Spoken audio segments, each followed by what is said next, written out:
Hey, fuckers. Here we go again. Here we go.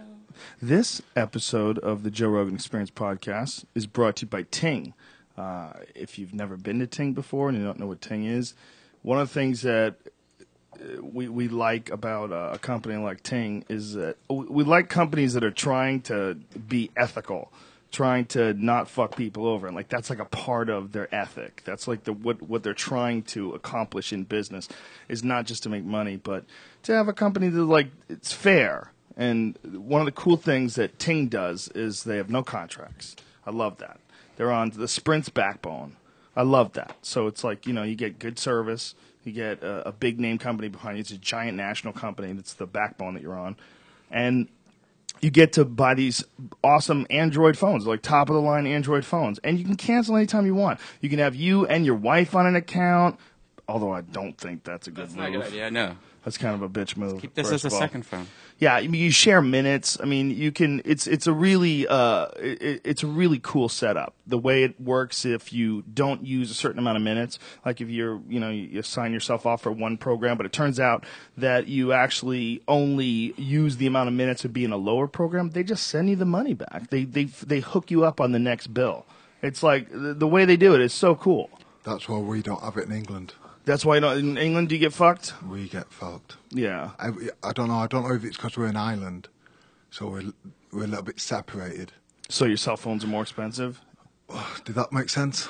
Yeah, it does make sense. Oh, good. sense. Okay. Fuck it. Yeah. Yeah, because someone has to set up the infrastructure, right? Everything's more expensive. Well, they have here at Ting, they have something called a Sprint Air Rave. And what it is it plugs into your internet at your house, and it makes your own cell phone tower in your house, because you're usually at your house, and if you don't have good cell phone network around your house, it blows. So what this does is it pretty much makes your own cell phone tower out of your house, so you always have good service. It's amazing. So out of the internet. Yeah, so Ting actually has this right now. It's for $250 for it, which is really good. I mean, if you need cell phone service at your house, that's important. And if you go to rogan.ting.com, you'll save $25 off of either service or the phone. You could use it in any way you like. And like I said, they have the top of the line Android mobile phones, like Samsung Galaxy S3, the Samsung Galaxy Note 2. Have you seen that thing? Yeah. Oh my God, I gotta get one of those. I keep talking about it. I just don't have the time, James Thompson, to go out there and get one of them bitches. It'd look good with your bum bag. I would have to have a bum bag, right?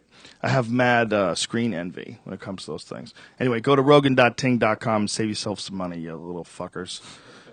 We are also brought to you by audible.com. And if you go to audible.com/Joe, you will get 1 free month of their awesome service, and you will also get 1 free audiobook. One of the cool things about Audible is, first of all, they've been around a long time. Audible used to do stuff with comedians, like way back in the day. I want to say like 2001-ish. Where they were releasing, like, they got guys like, I know Steve Marmel did it, and I know a few other guys were doing it as well, where they would do, like, a new 5 minutes every week, and they would release it on Audible. It's kind of a tough sell. But they tried, they gave it a shot. They have some balls. And I appreciate that they did that. I don't know if they still do that anymore. I probably shouldn't say they tried. Maybe that's, like, a big feature. But I'm a big fan of the audiobook format and the Disaster Diaries. Which was Sam Sheridan's book. The guy who was just here yesterday is available. That's what I would recommend if you want to get a new book to check out. It's a fascinating book. And it's read by some other dude, by some dude named Donald Corrin. And I'm sure Donald did a good job and all that. I'm not saying he's not, but why wouldn't you have Sam Sheridan read Sam Sheridan's fucking book? Maybe this is Sam's partner. No, I think it's like, probably the book company was like, I think we should get an actor. I mean, listen, Sam, you're a captivating speaker, but we need that extra professional touch to really push your audiobook to the top of the charts. And Sam was like, all right. I think it's more likely that, right? Yeah, I think so. I would recommend that Opie and Anthony Audible book. Last week they had the Gay Off episode. So they have the Opie and Anthony show there. What is the episode? Is there a name of that, the Gay Off episode, so people can specifically search for it? It's actually called The Gay Off, and it's February 13th, 2013, with Andrew Dice Clay, and they have it on Audible, and I believe each episode you can either do a subscription, so you always get the Opie and Anthony show, or you get if you sign up through your thing, you get I think a free Audible book. Don't you? Yes, you get one free audiobook. Yeah, so you can just get it free right now. Just sign up right now, get this one episode, and laugh your fucking ass off and cringe. And it's awesome. And by the way, it's just a massive amount of books that you can choose from. It's an awesome service. One of the cool things they have is an application for the Amazon Kindle and the Kindle Fire HD. And what it is the Audible Whisper Sync application. What it does is if you're reading a book at night, say you stop on page 300, when you get in your car, it syncs up and starts the audio version of the book you're reading. It's fucking fantastic. It's a brilliant idea. It's like one of the coolest things for like driving. It makes driving actually interesting. So go to audible.com, go and check that out. We are also brought to you by Onnit, as we are every week, ONNIT. We have a new testosterone supplement, James Thompson. You might be interested in that. If you're looking to get extra swole. I don't think he needs to. Oh, Brian. If you're looking to get extra swole. No, you actually lost weight, right? You were a little bit bigger at one point, Tom, weren't you? I've been up and down all the time. Yeah. Do you like try to figure out like what feels like where you're at your strongest? Yes. Where is it like a sacrifice thing? Let me get through this commercial. We'll get to that because I got a lot of fucking questions for you, man. No. Anyway, on.com. Use the code name Rogan. Save 10% off any and all supplements. We got a lot of cool shit. What's there. it called? Your What's that? fabulous thing. What's it called?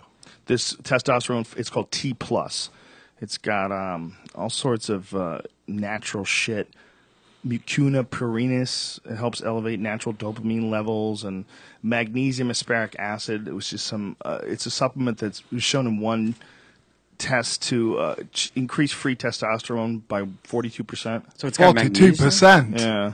It's got magnesium in it? Yeah, well, yeah, it's one of them. Yeah, it's one of the ingredients. We were talking about the zinc magnesium supplement, that ZMA stuff, which is very good for you and can increase testosterone. But apparently what they're saying is it increases it in people who are deficient in zinc, which is most of us, apparently. Yeah. Apparently most people aren't getting enough zinc. I do it almost 5 times a week now. Do you make it? Does it make you feel better? I It feel does, great. right? Yeah, it makes me sleep.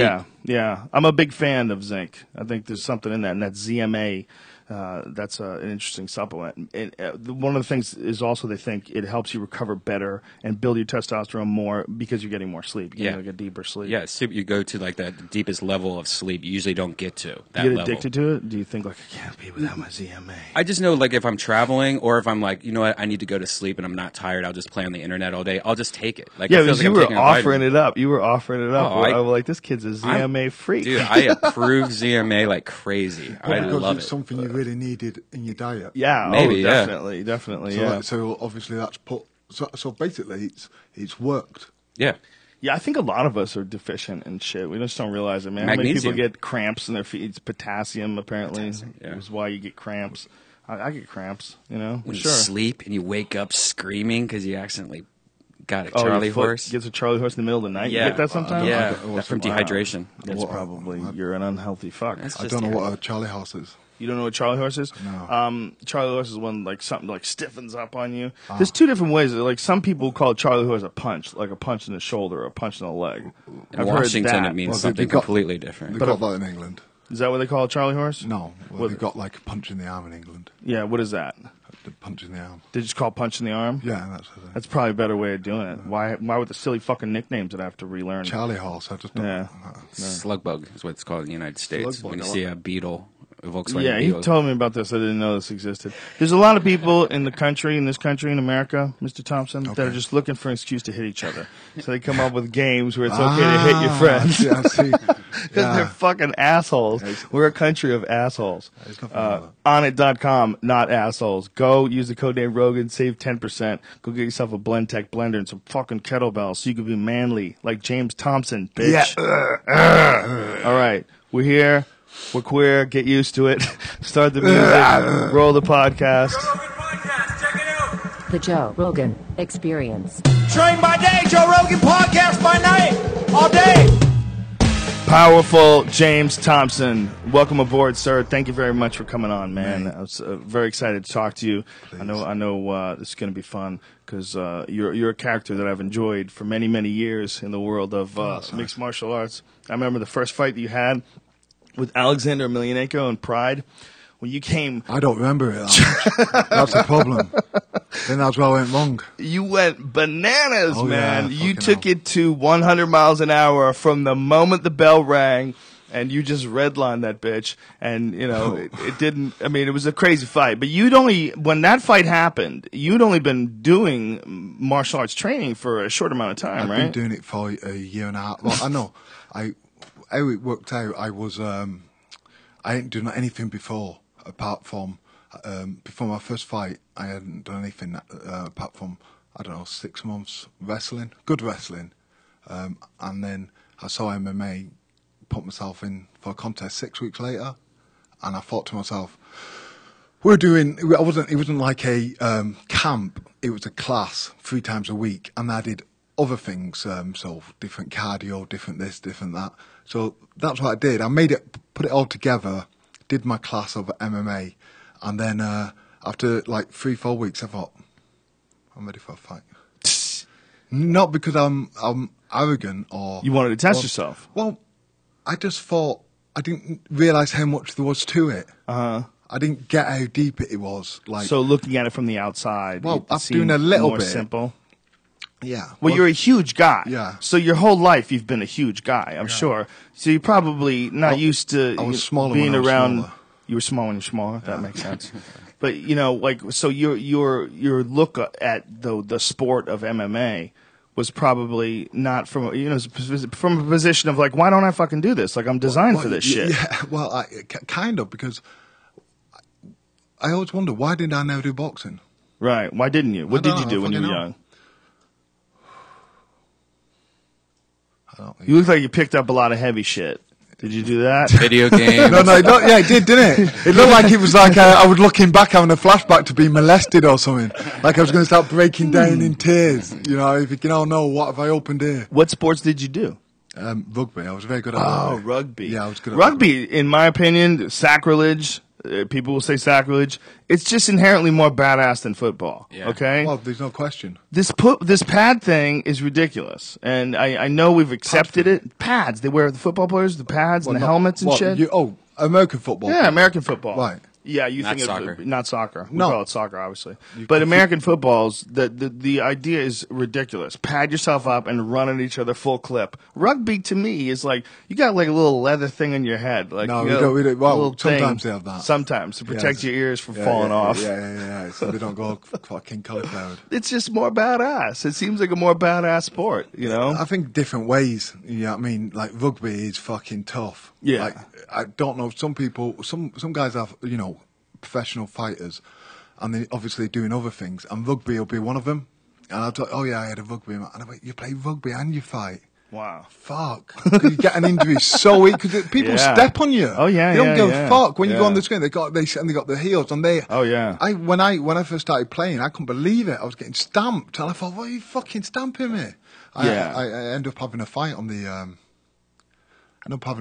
Pitch. It's really common to have fights Oh, in rugby, isn't it? Really common. Which is so aggressive. Because It's they're so, stamping you. Yeah, it's so close to a fight. It's like 3/4 of a fight. You know, when you get into the scrums, Yeah. it's like 3/4 of a fight going on. It's amazing that it's not like a constant I didn't enjoy the MMA game. war. I didn't enjoy it. I mean, I've enjoyed football games before. It's not that I don't get the appeal of watching like a great football player. I absolutely do, but I'm like, I would love to see those athletes play rugby. I would love to see what would happen if But do you everybody like rugby? abandoned football. I think it's fun to watch. It's craziness, man.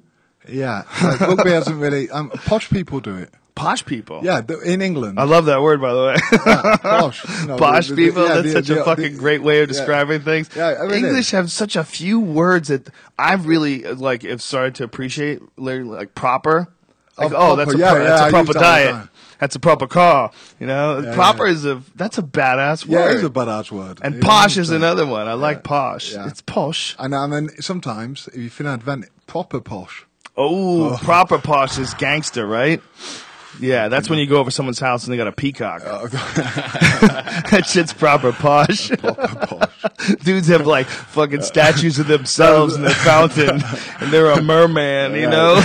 You ever seen those guys? Yeah. I know a couple that has a fucking mural in their house where he's a merman and she's a mermaid. Serious? He's a super duper billionaire. And he has statues of her. He created a statue of her in a fountain. Wow. Yeah, he has this. She's very pretty, and you know, I guess he's like super psyched. He gets to fuck her, and he has these paintings all over the place of the two of them, and in one it's a merman and a woman, a mermaid. It's so crazy. There's a guy in England. He's like a lock, stock gangster bloke. Right. He wrote a book. I can't remember what it was called. Anyway, he has got on the side of his house him as King Arthur on a horse with his wife, and the spear, like that. And he's not inside his house. King Arthur. Yeah, but he's not inside his house. It's fucking outside his house. No, it's out so everyone can see it. He can't even fucking see it, so you can see it. So he's just sticking his dick out of his front yard. What a crazy It's asshole! not actually his dick. Oh my god! Did you think I meant his dick? No, but I'm saying, like that's what he's doing by having that like representation of him as a famous figure. I didn't look at that fucking deep into it, Joe. It's a dick thing. Yeah, when it all boils down to being a dick thing. Yeah, that is for sure. Crazy asshole. People are so nuts, man. He is pretty well known. He's kind of like a celebrity. Do you remember when Lee Murray had that mural made of him triangling Jorge Rivera? Yeah, that's what I was going to mention, but because I know Lee and that, I thought... I love that guy. Oh, wow. He's a character. I know he's a criminal and all that jazz, and he's done a lot of bad things. Yeah. I understand. I mean, I wouldn't want to be on his bad side, that's for sure, but he's so entertaining, man. Well, so crazy. He trained at London Shoot, where I used to train. I started training there just after he left, but I did do a video game shoot with him, and it was just after he'd been stabbed, and he'd come out of the hospital. He was very thin looking, and I'm used to seeing him like everyone else at events, around and that, and he always, quite, not muscular but lean and right. and healthy, and when I saw him, he just looked very, very drawn, and I thought, fucking hell. And that's what he lives every day, that kind of shit, getting stabbed, shooting, literally some of the stories. And, stories go over the top and people get carried away, especially when you're telling gangster stories. But there's some from so many good people who I know who were there, and they're like, fucking hell, really? like having massive fights, fucking punching through a car window. Well, that's everybody found out about him because of that street fight with Tito Ortiz. That's right. Allegedly, Tito has one version of it, and Pat Miletich and the other guys that were there have another version of it. But the bottom line was so they got in some sort of a fight. Yeah, I don't believe Tito's. I could never say. I wasn't there. But I heard you were there, Joe. I wasn't that? I heard you started it. I didn't. I'm not These are untruths. Hey, I'm just saying what I heard. I'm just saying what I heard. But he was a part, allegedly, of a lot of people don't know the story, the biggest bank robbery in the history of England, right? Yeah, no doubt. It is fucking crazy. If you look at the security cam footage, it's like you're looking at a Sylvester Stallone movie. Like, it don't even, like a Guy Ritchie movie. It's like, this can't be real. Yeah. They can't be dressed with ski goggles on and commando outfits and machine guns, and they can't be really robbing a bank, because this is just bananas, the way they did it. It's a bank, apparently, which didn't have that much security, and the reason why, apparently, they didn't have that much security is so no one knows where it is. That's why so it's a blank building with, obviously, it's going to be fucking secure, but not ultimate open, because they don't want to attract attention to it. So no one, and now that's why they're thinking it's got to be an inside job, which you kind of look at anyway. I think a lot of that stuff is probably inside jobs. If you're making $50,000 a year and you're working in a place like that, how much does that fuck with your head? Could you imagine? You see that money going back and forth every day. like that, and you're just standing there watching it. And you're just a Fucking banker. hell. And you're a banker, and you're like, how do I ever get rich as a banker? I gotta figure out. And how to you're get that thinking it's right in front of my face. And you got a crazy cousin. And you tell that crazy cousin when you're drinking. Who knows there another would crazy be a cousin? way we could rob it. I mean, and we shouldn't rob it, but next thing you know, your cousin starts bringing out the meth, and you're smoking meth with them, and you're like, we're gonna rob this fucking place, and we're gonna be rich. Rich, I say, rich. That's how I'm it there, Joe. I'm there. Let's go. I'm looking at these like they're the fucking meth. Yeah, those are rock salt because it's like it's somehow or another it's supposed to give off good energy. I don't know if that's horse shit or not, but I'm gonna go Melissa Etheridge on this bitch and just sodium. accept it. It is salt, yeah, but it's kind of cool. But It's when cool how that it's long have you actual. had him? Couple months, maybe a month or so. So do you feel much goodwill? I'm not sure. I'm To- feeling pretty to good, base James it off- Thompson. Well, I don't know if that's. I don't know if something it's to the do, rocks. That's the problem with a lot of different things. It's like how much of it is a placebo effect. Why does the fucking placebo effect work? That's a weird thing, man. Why does that work? because you believe it. Yeah, but why does it actually work sometimes? Because you Like, believe it. I know, but scientifically, what the fuck is going on with your mind that your mind can take a pill and think it does something good, so all of a sudden it does do something good? I mean, that is a amazing property of the human body. 100% it is, and this is what I'm saying. If you believe it, I've gone all Murphy ever. It's the fucking. You've touched This the is- crystals, oh, and you're yes. in the power source right Yes, now. yes, James exactly. Thompson, just go with your feelings, man. Express yourself. Express yourself. But no, when I listen to that podcast, I know for me, she's quite hippie. Melissa Etheridge. Yeah, yes. yeah. She was awesome. Yes, Great undoubtedly. lady. Beautiful person. I saw much of what she said. I was like, yes. Oh, she said the secret is like Yeah. the fast. Like she liked it, but she said it's like the fast food of positive thinking and all Right. that easy fix. And I thought, what a great way to sum it up. I don't know if she's right about her idea was that you sort of manifest reality from your own mind, your imagination. But she might be right. I don't know. I mean, I don't necessarily believe it, but I don't disbelieve it either. I think it's an interesting possibility to consider. Or it might be a combination of random events and how much you guide it with your own thoughts and your own mind.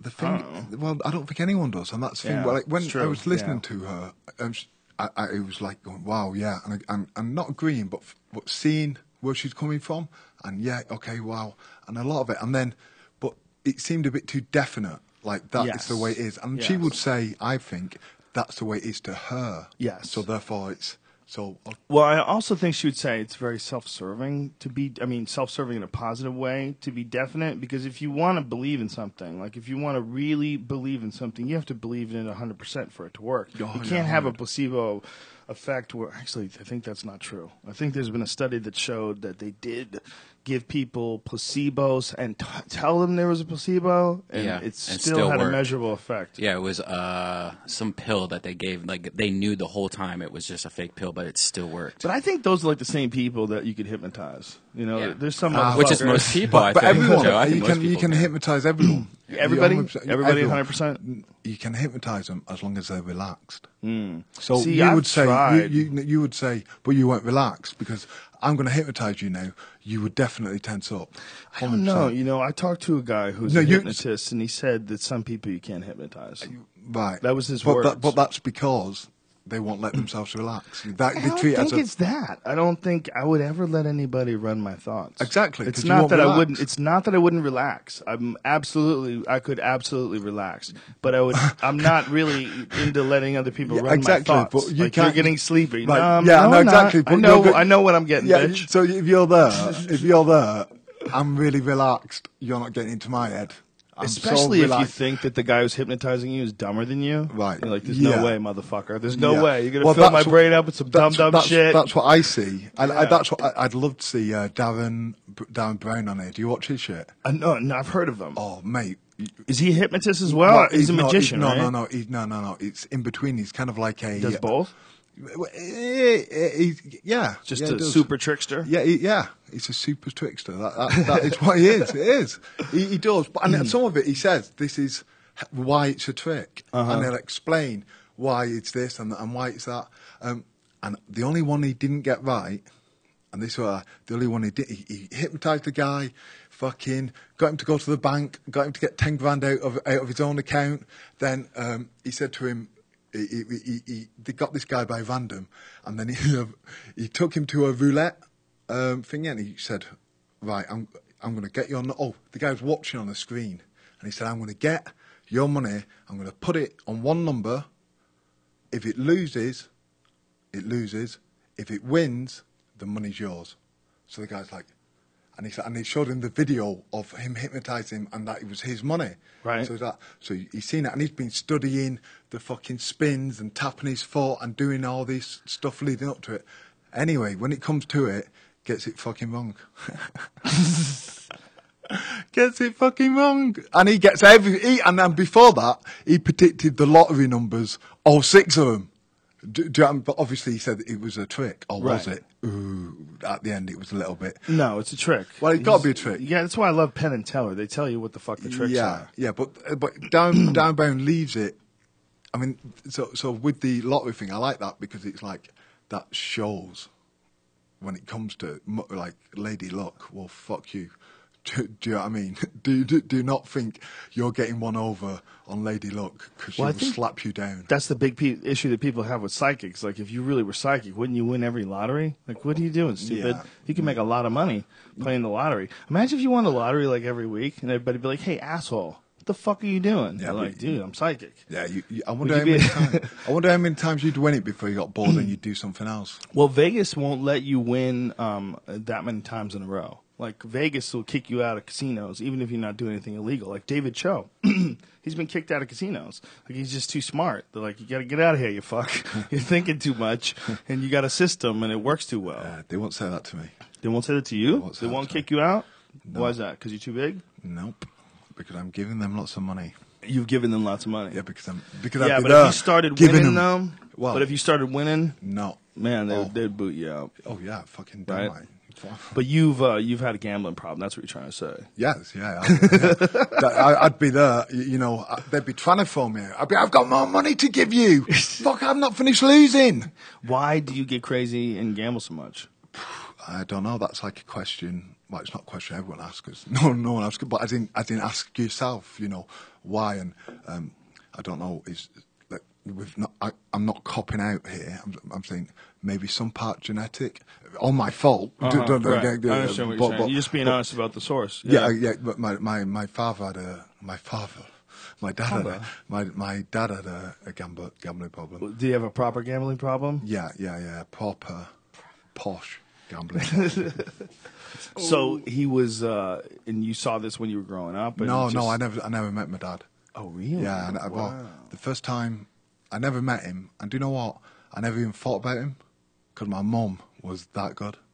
Well, that's amazing, man. Fucking hell, isn't it? When you think of it, because there was and then when she met my dad, it was I was like, I remember telling my mum, "Oh, get him over," and this and that. Because I just wanted, just because I wanted that father figure, I suppose. But yeah, the first time I found out my dad was dead was my mum came to the door and let her in, which is polite. And then I said to her, then she said to me, because I didn't know yet. Then she said to me, "Oh, your dad's dead." And I went, "Oh, right," and that was it. And then she told me about the funeral, and we went to. She picked me up, went to the funeral, and we were having a coffee, and she took talk about it, and then we were laughing after 5 minutes, not at it, but just because you just weren't really that sad. No, so he didn't have a big place in your life. I never met him. Right, but he had a gambling problem. Is your point? Yeah, and so you feel like it's probably genetic that you have one as well. Fucking hell. Fucking hell. What? I just went on such a tangent. I forgot what we were fucking talking about. Yeah, we were talking about the gambling. So do you like what is it? Like you get in casinos and you just can't help yourself? You just start playing cards. What do you play? Blackjack. Yeah. That's how I got the fucking... You got blackjack tattooed on your arm. Well, going up in flames. Wow. And then I've got a positive reaffirming message. What does it say? I'll find strength in pain. Oh, don't laugh at fucking that, Come on, Joe. man. You got cards on fire on your arm. Yeah, don't- Listen, I got some goofy tattoos too. It's okay, bro. No, but I don't think I don't think of it as goofy. Mine means waterfalls. Yeah, he thought he was Have getting you, his have, name. you, have you got another one? He Yeah, got one by a next one. friend who's learning how to tattoo. If you wanna really have a laugh, I got What is that? I got the Serenity Prayer. Well, that's not funny. I No. think No, this that's is the- actually kind of interesting. This is the funny bit. The dates what I crossed out. The dates are crossed out. Yeah, because that was the last time I gambled. But I gambled, so I crossed it out. Oh wow! And then you make another one. And then You're gonna run out of room, son. yeah, I did run out of room. So every time you Look, so that, you that date's not gone yet. wow. So that's like your biggest issue is gambling. Well, yeah, it's Has this how long has this existed for in your life? 4 years after the Kimbo fight. Really? Yeah, That's yeah. when you started gambling like crazy. Yeah. Well, that's when I thought I was just. Excuse me.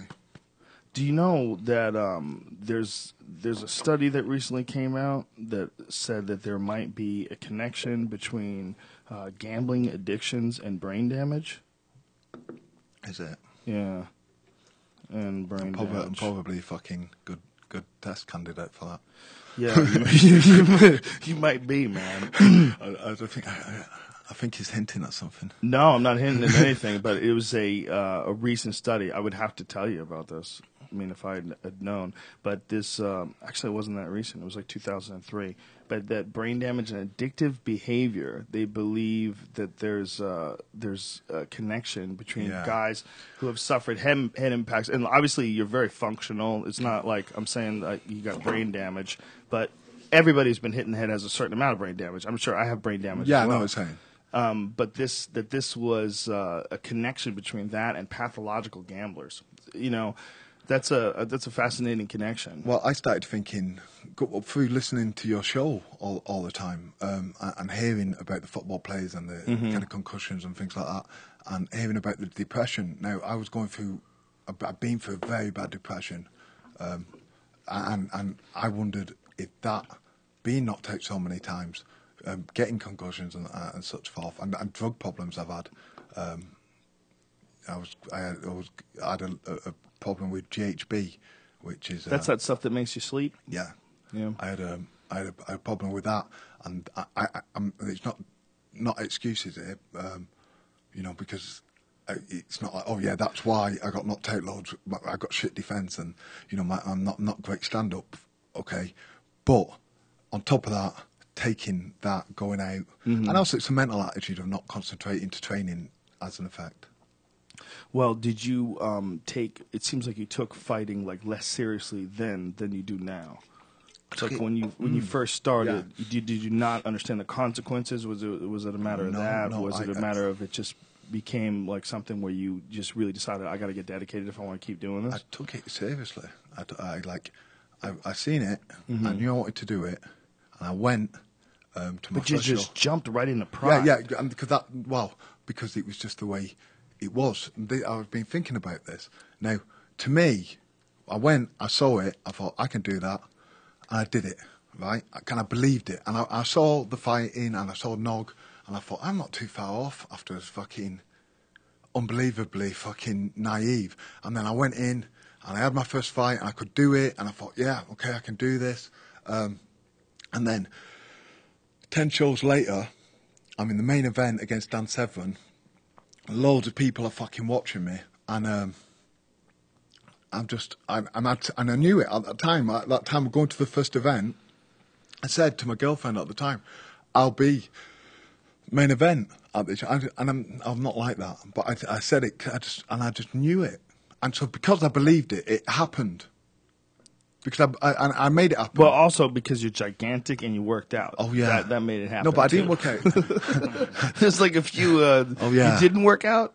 No. I was working out because I Right. was training to. So I trained hard for my first fight, but I'd done wrestling before, so I was relatively fit, but not Right, fit, but that's fit. you jumped into the deep end of the pool right away. Yeah, I did. Yeah, That's pretty. I mean, you fought Alexander Emelianenko, Yeah. who was a high-level MMA heavyweight. Within how many months of you beginning training and striking? I've been fighting for about a year, just over a year. So but I wasn't training, like, I didn't have a team then. Right. I was still in the little dojos and that. And it was all a bit, so this is what happens then. You go on your little shows, Right. and now I'm ready, and now. And I remember watching Emelianenko, and he's like on a video, and just like, and I thought I was thinking, yeah, okay. I was shitting myself, but I was like, yeah, I can do this. Yeah, okay, I can do it. Yeah, that was a crazy fight, dude. Yeah. That was a crazy fight. You just charged after him. It was But bananas. what you saw there was me being serious. Serious. Me. That was authentic rage. That wasn't. Have you seen my video? I explain it. Yeah, I did see that video. Yeah. About my brother. You make a lot of videos now, and you're Yeah, doing I'm a lot loving of it. video blogs and stuff, and putting them online. Yeah, They're cool. I've really enjoyed it. I've been lucky enough. I've got I met a guy Cy Pierce, and he directs and does the film. I told him about a few ideas. He came down, started putting these my ideas into play, and yeah, it's going really well. That's cool, man. So this colossal concerns things that you're doing, all these videos and the blogs and everything. It seems like you're really excited about this. Like you're constantly tweeting, telling everybody to retweet your shit. Like pain this in is the like, ass, man. You're a little bit of pain in the ass about it, but I Yeah, appreciate the I like what you're doing. I like Yeah, well, that that's you're good, yeah, very yeah. enthusiastic See, about it. That's you what know? I'll take. Yeah. That's a bit annoying. But then look It's not. at It doesn't annoy me. No. but it annoys other people. I don't mind. Are you when sure? People, yeah, it doesn't bother me. I just get scared. Good. I'm trying to make you scared. I'm trying to make you. all day people are asking me to retweet shit. It's normal for me. Yeah. Well, that's the thing. Like, I think that in the future, that's what will be Redban. I'm stealing this off Redban. That's what he said. In the future, it will be likes will be currency. Currency, yeah. And that is true. Yeah, That is very true. I really think that would be the best way to live the life, the world. You know, if you could actually work it out that way. So, like, being nice and helping people would give you the most currency. Yeah, that would be the most beautiful world ever. It would, but would it be that simple? No, it can't be that simple. We're not living in a goddamn. No, movie. as in people who would hack it. Exactly. There'd be all that kind of fucking bullshit going Some on. wacky coder, son of a bitch, would get in Yeah. there and exert his intellectual dominance over that computer and fucking whack it out and have 1 billion likes. It'd just be Fuckheads. Yeah. completely glowing. You have Like, more I'm likes looking- than there are people, so suck it. Everyone suck it. I cracked the code, bitch. Yeah, that's a beautiful idea. They've got to figure out something better than letting old people just keep it and make everybody else pay interest on it. And the federal bank and all this. You see all these big giant banks that supposedly control these different aspects of our political systems, yours and ours. Did you see the And you go, what? of the Federal Reserve? Like a partial bit of it got printed, and it was trillions of dollars. Trillions going to different banks all over. I see what you're saying. Yeah, the secret hidden bailouts that we didn't know about. The trillions of dollars. What is that? It's crazy. It's. What do you get for that, though? It's What do you get for robbery. trillions? It's robbery right in front of your face. But what do you That's get for what it? I'm is. thinking, all right, you It's give it the crazy. banks, you bail them out for trillions. What do you get back? Justifiable robbery. That's what it is. They figured out how to like jack the system, how to extract insane amounts of cash, how to have these mansions in the Hamptons. They figured it out. Okay, you can't be hating. They got to throw your system away. It's infested with rats. The system doesn't work at all. But no one's willing to do that. No one is willing to start from zero. If you worked your whole life and you got 50 grand in the bank, you're not going to give that 50 grand up. And neither is the guy who's got $1 million in the bank. He's not going to give that $1 million up. What? And we're all going to start at zero? Get the fuck out of here. No. I fucking worked hard. I wouldn't.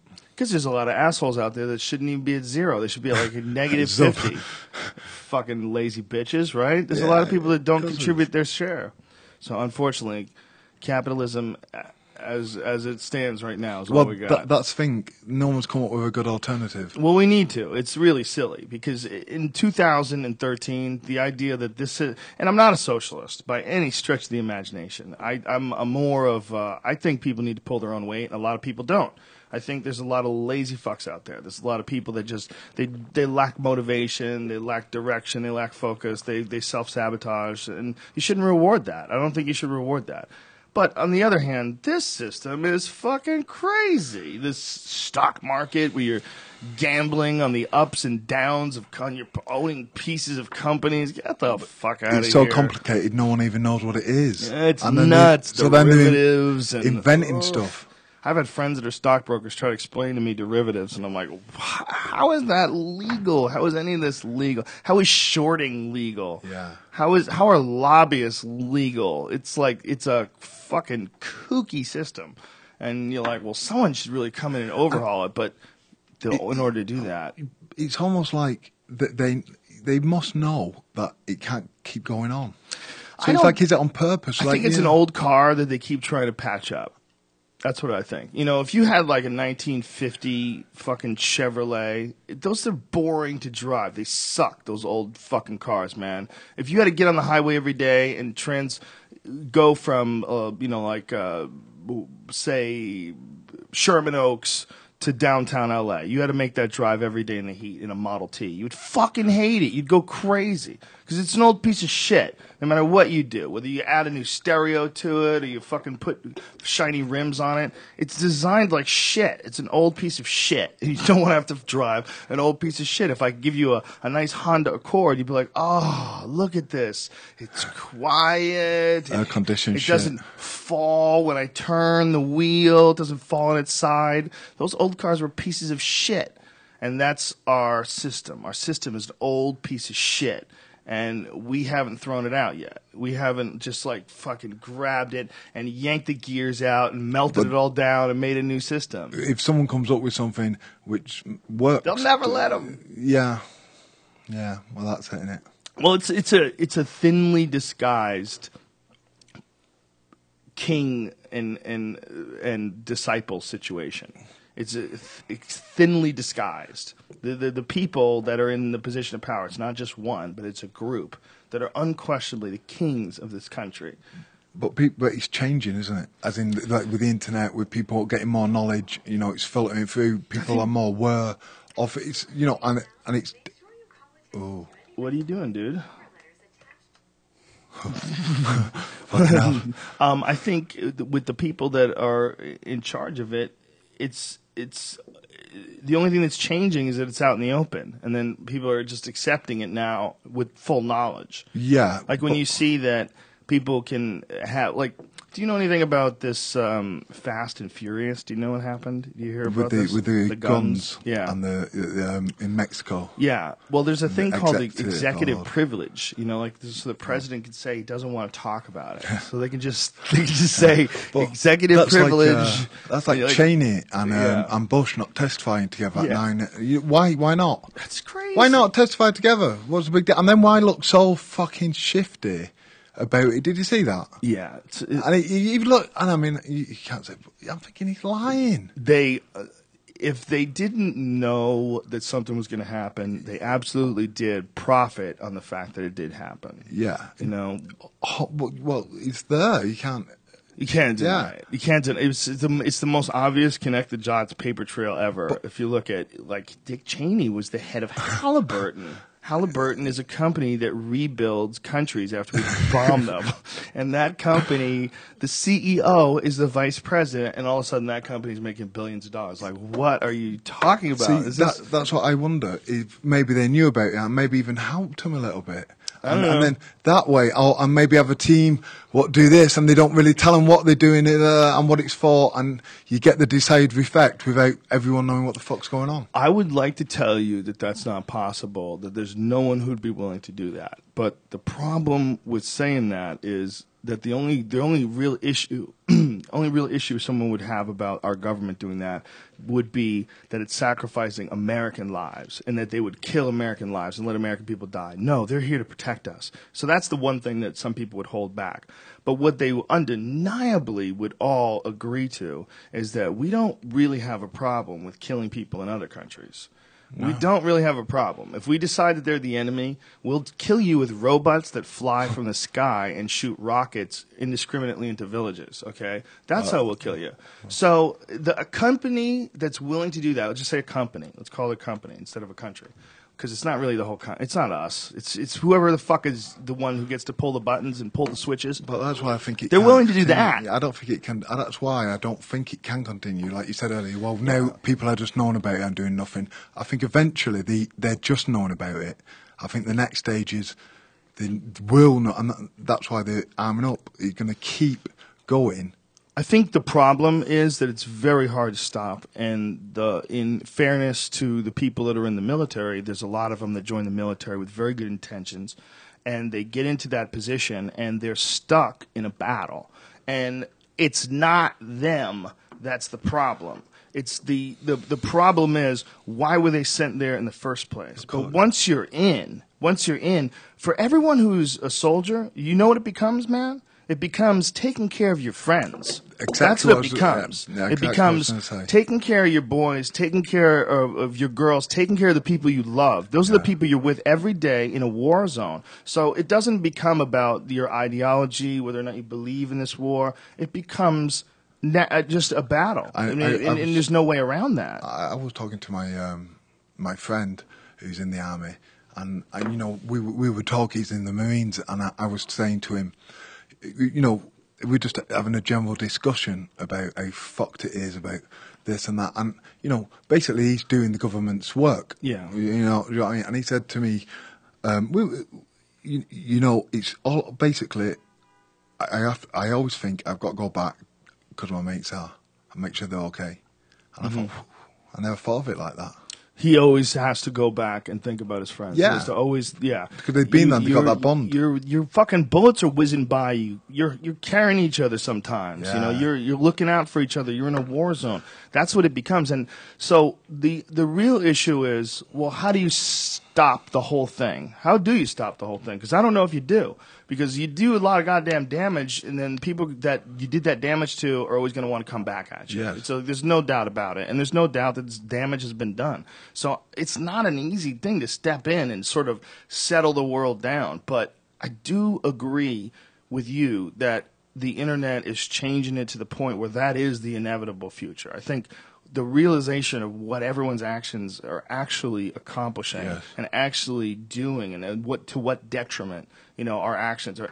It's going to get to a point where things level out much more so than they ever have in the past, because governments could do anything behind your back. They could do all kinds of sneaky shit, and you could never know about it ever until 50, 60 years ago, you know, and then people started leaking information. It's like the Kennedy times. That's when people think, I mean, before that, I mean, god damn, how's the average person get information that there's corruption going on in society? How does the average person get that? You're not getting a lot of it, but you're getting so much of it now. It's like every day on Twitter and every day on Facebook, and every day people are emailing people links and twittering shit to their friends, and it just gets to a mad frenzy of ideas now to I don't even think we're aware of how strange it is.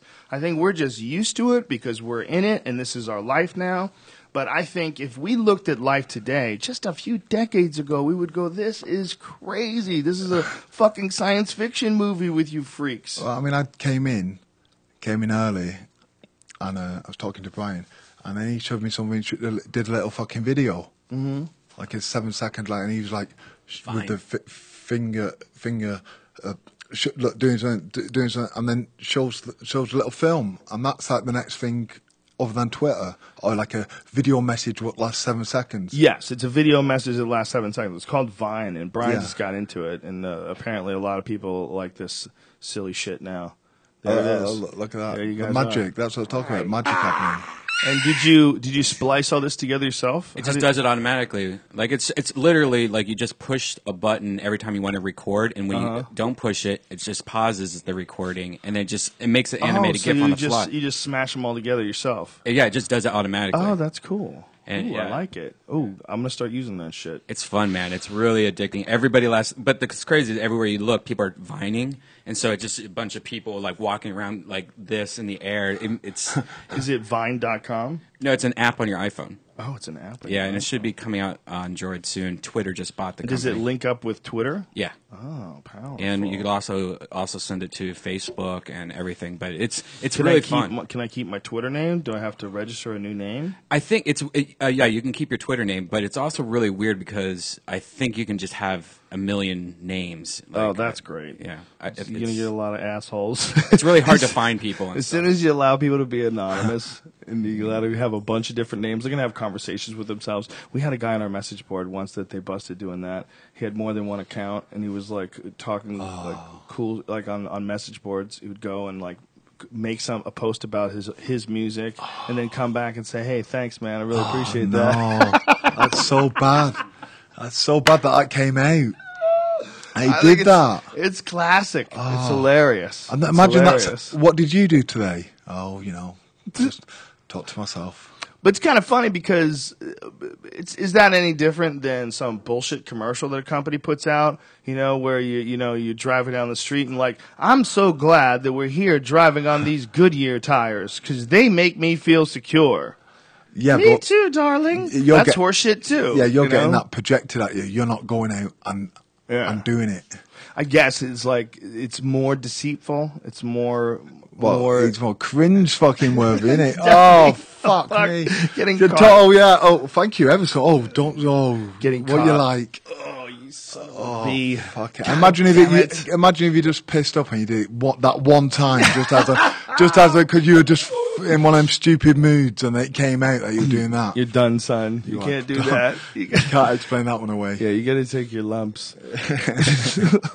That's a tough one because people are just not going to trust you again. Yeah. We were talking yesterday with my friend Sam Sheridan about this author. I forget the guy's name, but he made up a bunch of Bob Dylan quotes. And apparently he was like a great author, but he made up these quotes, and then when they like tried to check him on it and tried to like find the source of these quotes, he like got arrogant about it, and then they started researching it, and they wouldn't let it go, and apparently they found that he just made them up To put in his book, And it and then ruined he could write Yeah, whatever he wanted. Yeah, to that quote what he just made up. Sure, yeah, you could put a Bob Dylan quote and say this is one of the most poignant things that Bob ever I think wrote. he was thinking this at the time. Yeah, I think when Bob said this, it spoke to my soul because I was a part of that Flower Child movement of the '60s. I was on Haight-Ashbury. I was wearing a bandana with live flowers in it. Oh, there.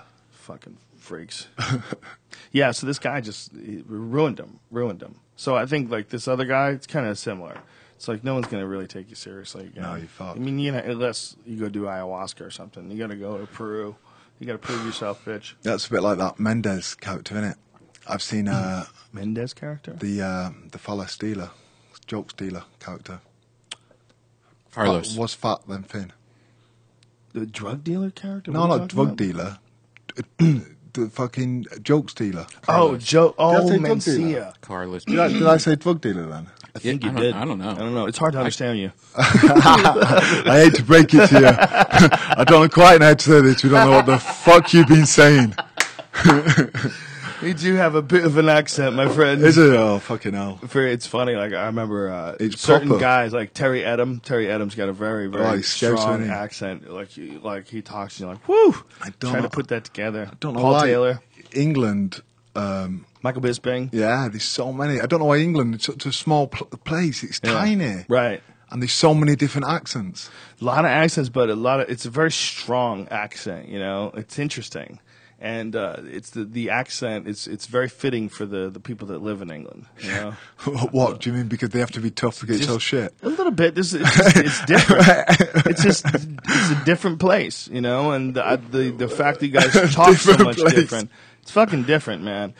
Human beings, we look at the whole world and we like to think that it's just like it is here, but it's over there. We think live in Africa, live in Saudi Arabia, whatever. As long as we're there together, it'll be like us here. No, That's not the case. You go to England, you're like, well, this is a different world, man. These guys have completely different expectations. They drive on the left-hand side. They don't give a fuck about you, or your crazy laws, or your quarters don't mean shit there. They're not real. You know, it's like, wow, this is a totally different place with their own money, and like you see people on TV that are important. You're like, who the fuck is that guy? You have no idea who their prime minister is. You have no idea who any of these people are. You know, you hear like Margaret Thatcher. Yes, mate. You hear Prime Minister. Right? You hear Margaret Thatcher every now and then. We know her. We know the prince. We know that. Like, we'll follow your royal family, but we don't know what the fuck is going on. You know, so it's fascinating to be over there and go. Lizards. It's a totally different world. You know, England first of all, it's got a massive amount of history. There's so much history in England. There's so many years, many, like, if you look at the history of the United States, you're only dealing with like 200 plus years. But England, you're like, Jesus Christ, you guys go back over 1,000. Yeah. So it's like, you have some really old pubs that have been open since like the 1400s, right? Aren't there? Yeah, 100%. There's some real fucking old shit in England. Yeah. We got old shit. We're good shit. with old shit. You know You what I mean? could go to a pub, stop and think about that. That's been open since the 1400s.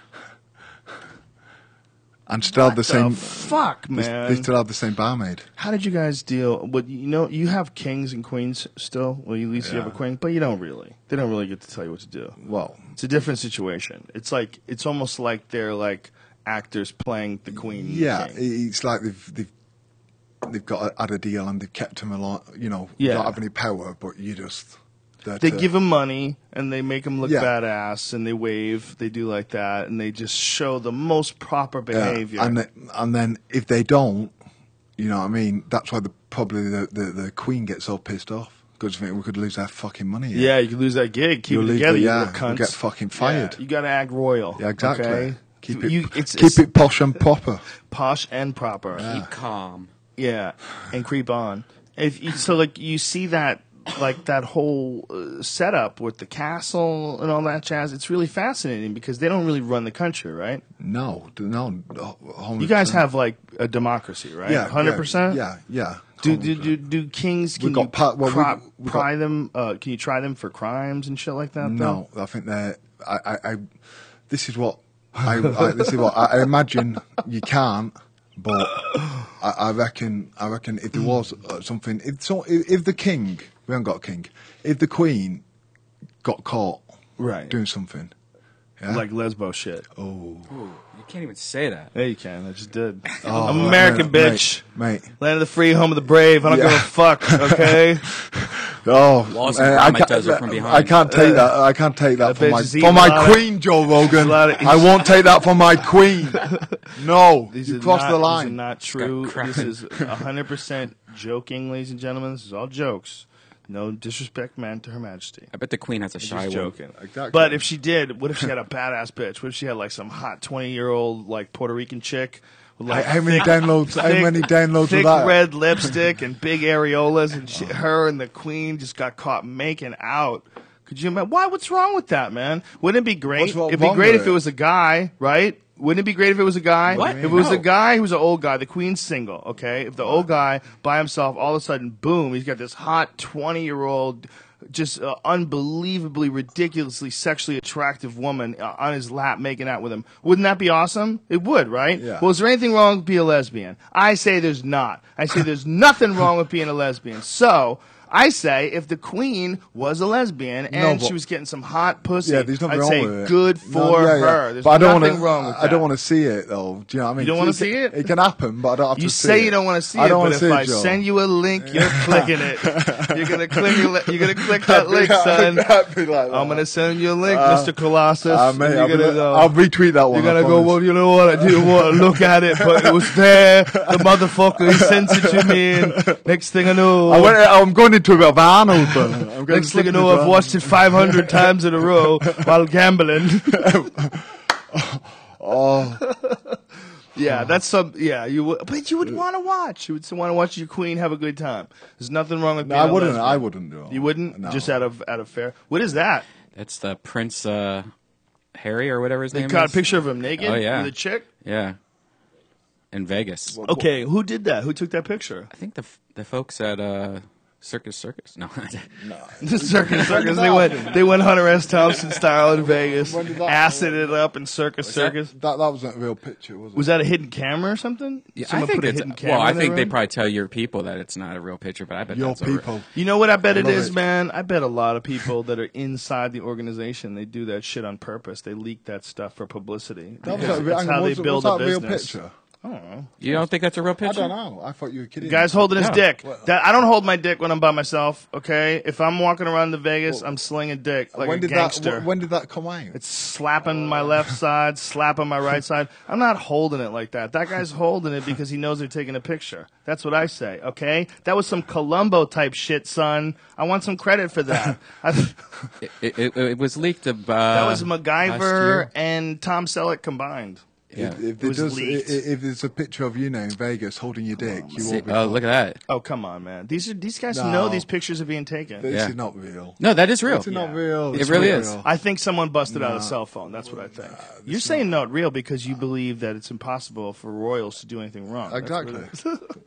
How many people are still brainwashed by the royals in England? Is it like still an important thing? Like if you were like fuck the Queen, would people be like, oh? It depends on your circle of friends, I suppose. My friends, Your friends wouldn't? no, they'd be like, yeah, fuck the Queen. But Because if you said you're allowed to say like fuck the president, you could say that in this country, and people will go, hey, easy, but they won't like attack you and beat you up. But I would imagine if you, by the way, all that stuff that I said about the Queen, these are just jokes, ladies and gentlemen. I just no disrespect meant. We're talking about I the had Queen to go from with Mario it. I would go Brothers. with it about my own mother. Okay, I would say that joke about my own mother. Because it's not like, again, nothing wrong with being a lesbian. And if my mom was a lesbian, I wanted to hook up with a hottie. So it's my own mom who I love more than anybody on the planet. No She's my question. mom. So no worries about it, ladies and gentlemen.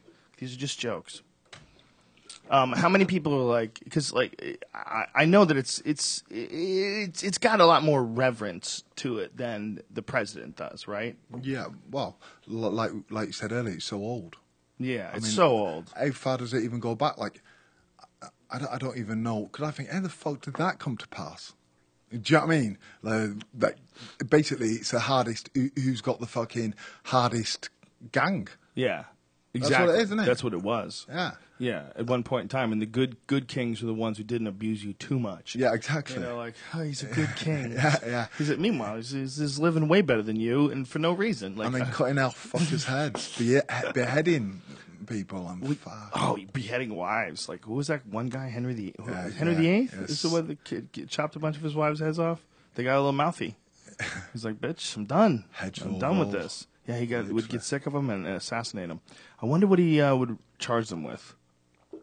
I don't think you need much of an excuse. But I bet he had a fucking thing, probably a ledger of people's heads he chopped off. Probably The looked kings- at it funny. Yeah, you watch like shows like Game of Thrones, and I know it's bullshit. I'm aware, ladies and gentlemen. People are like, I'll talk about Game of Thrones, and people are like, that's not real, right? I'm like, please give me more credit than this. I saw the dragons, I saw the witches. I'm sure it's not real, but it's supposed to represent at least the idea of a time. You know, it's supposed to represent, without all the fantasy stuff attached to it as well, but it's also supposed to represent an idea of a time when there was blacksmiths and swords and horses, but that was the technology. It sort of ended there. There wasn't really any medicine. There wasn't really any refrigerators. You just had fucking plates of fruit if you were the king. And like them drumsticks, them Yeah. really massive ones, and the Yeah. fucking Turkey legs and shit. what with the big fucking beer, Mutton and a what's the- beer. Stein. Yeah, Stein. Right. Like, you ever see Beowulf? Yeah, That's your well, people, I love man. that That's your movie. people. It's a good movie. That's a fun movie. Yeah. was that a cartoon? Yeah, Yeah. CGI. Amazing CGI. That was a great, fun movie. Angelina Jolie's boobies, cartoon boobies. Angelina Jolie. She's Remember? got some big Remember old that? Got some boobies. big ass titties. Lindsay Lohan. Got some big ass titties. That's a good song. It's a great song. Halle Berry got some big ass titties. You should see if you can find that. Yeah, I don't But it'll get us kicked off YouTube, won't it? I don't think it Is that will. even a real That song? shit is not registered. Give it a chance. There's no way they're fucking calling. I'm helping them. Jesus Christ, ladies and gentlemen. We have to worry about getting our shit booted off YouTube if we have copyrighted material sometimes. Got some big ass titties. Halle Berry got some big ass titties. Yeah, that could have been a fun way. Even if you were the king, I would rather be a dude who has like a decent job today than a king in 2000, years ago. Wouldn't you? No, I could do good. You could do good if you were the king? Oh, is that how you would rock it? Yeah, 100%. They'd kill you. They'd go right after you. Why? Fucking kill you in your sleep. Yeah, they would have. Is this it?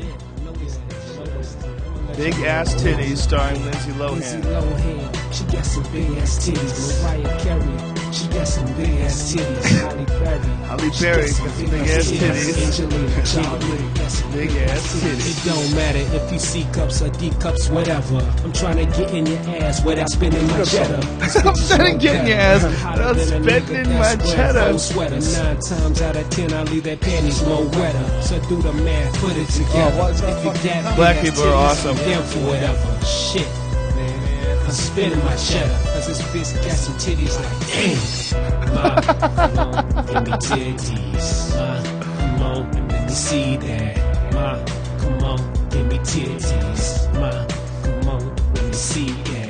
I need to see them C cups, D cups, yeah. I need It's. I'm so happy that black people exist.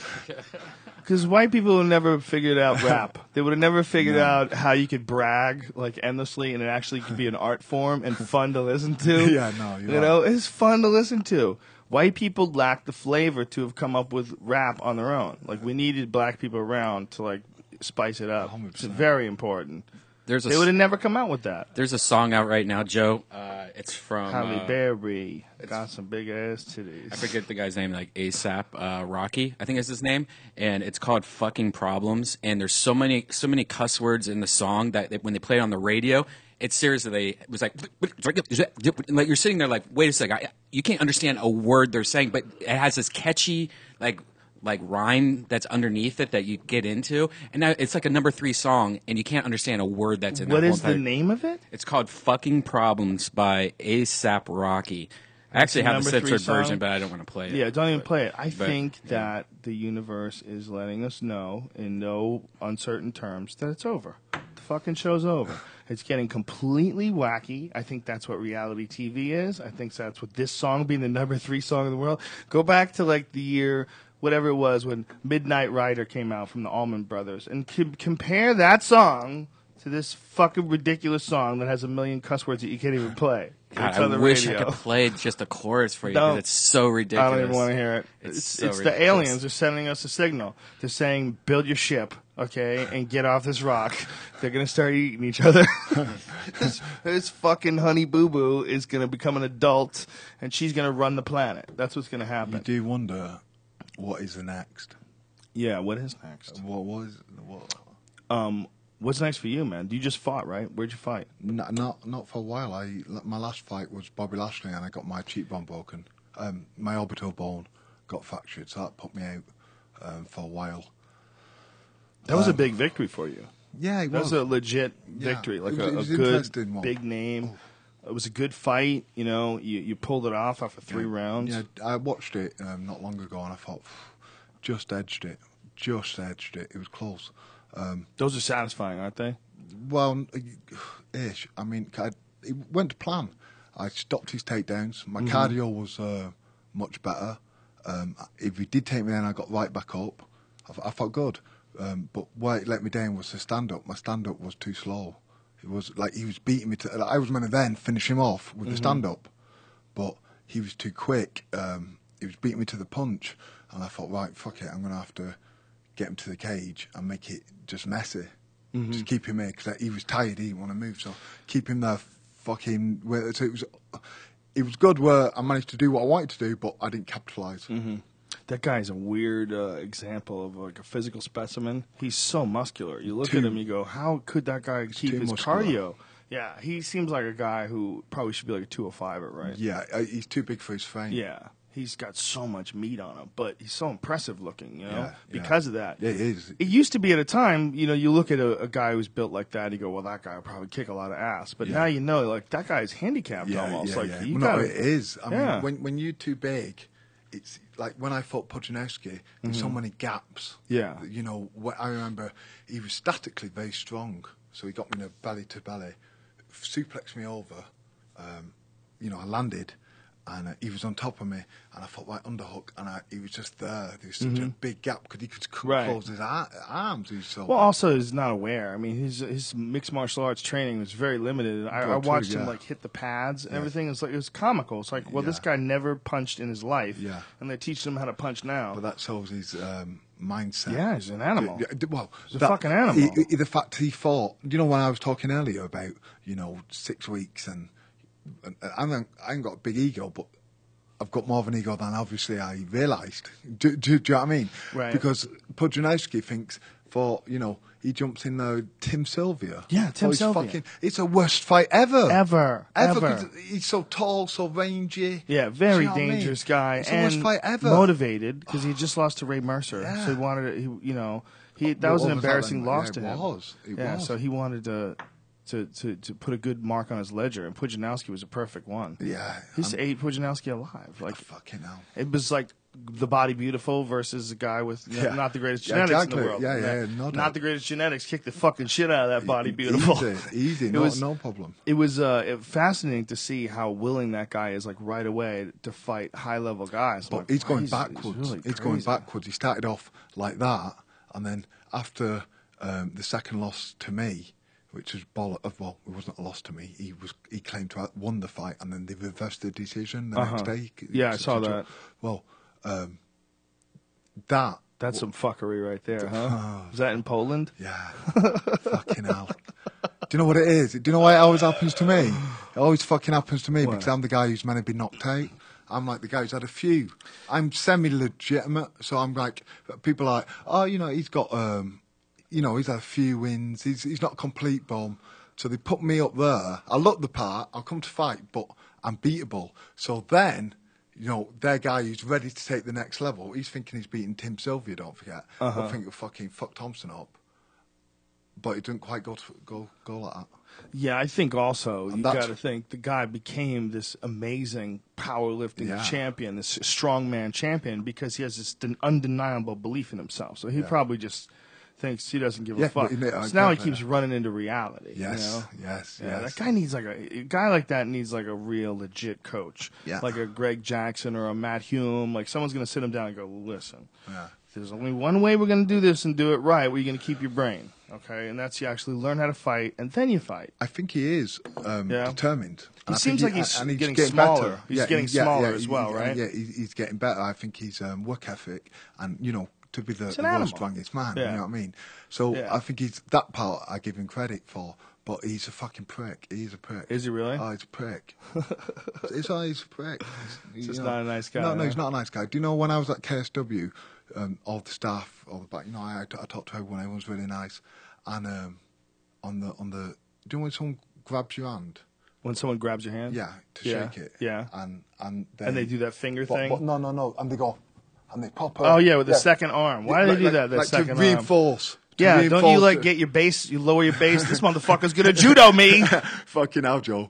Yeah. Maybe a bit paranoid, man. Bitch. Yeah, why do they do that? No, but I think it's as an emphasis to really say. To really have to really hammer home. It's a hand hug. You know what I don't mind it as long as it's a touch. Yeah. To touch with the other arm, but when you grab my wrist, especially if you go with one of those Jean LaBelle finger lock type situations, well, I don't think they're thinking of it like that. You're pinching down with 3 fingers, and you really got to.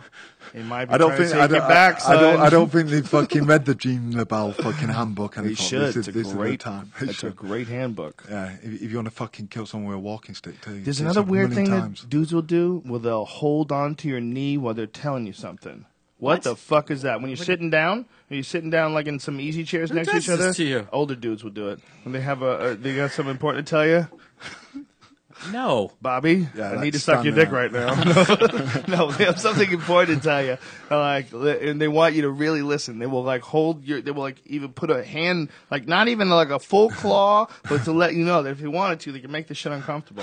And they'll hold on to your leg and they'll tell you some shit about the government. I don't have this happen to me.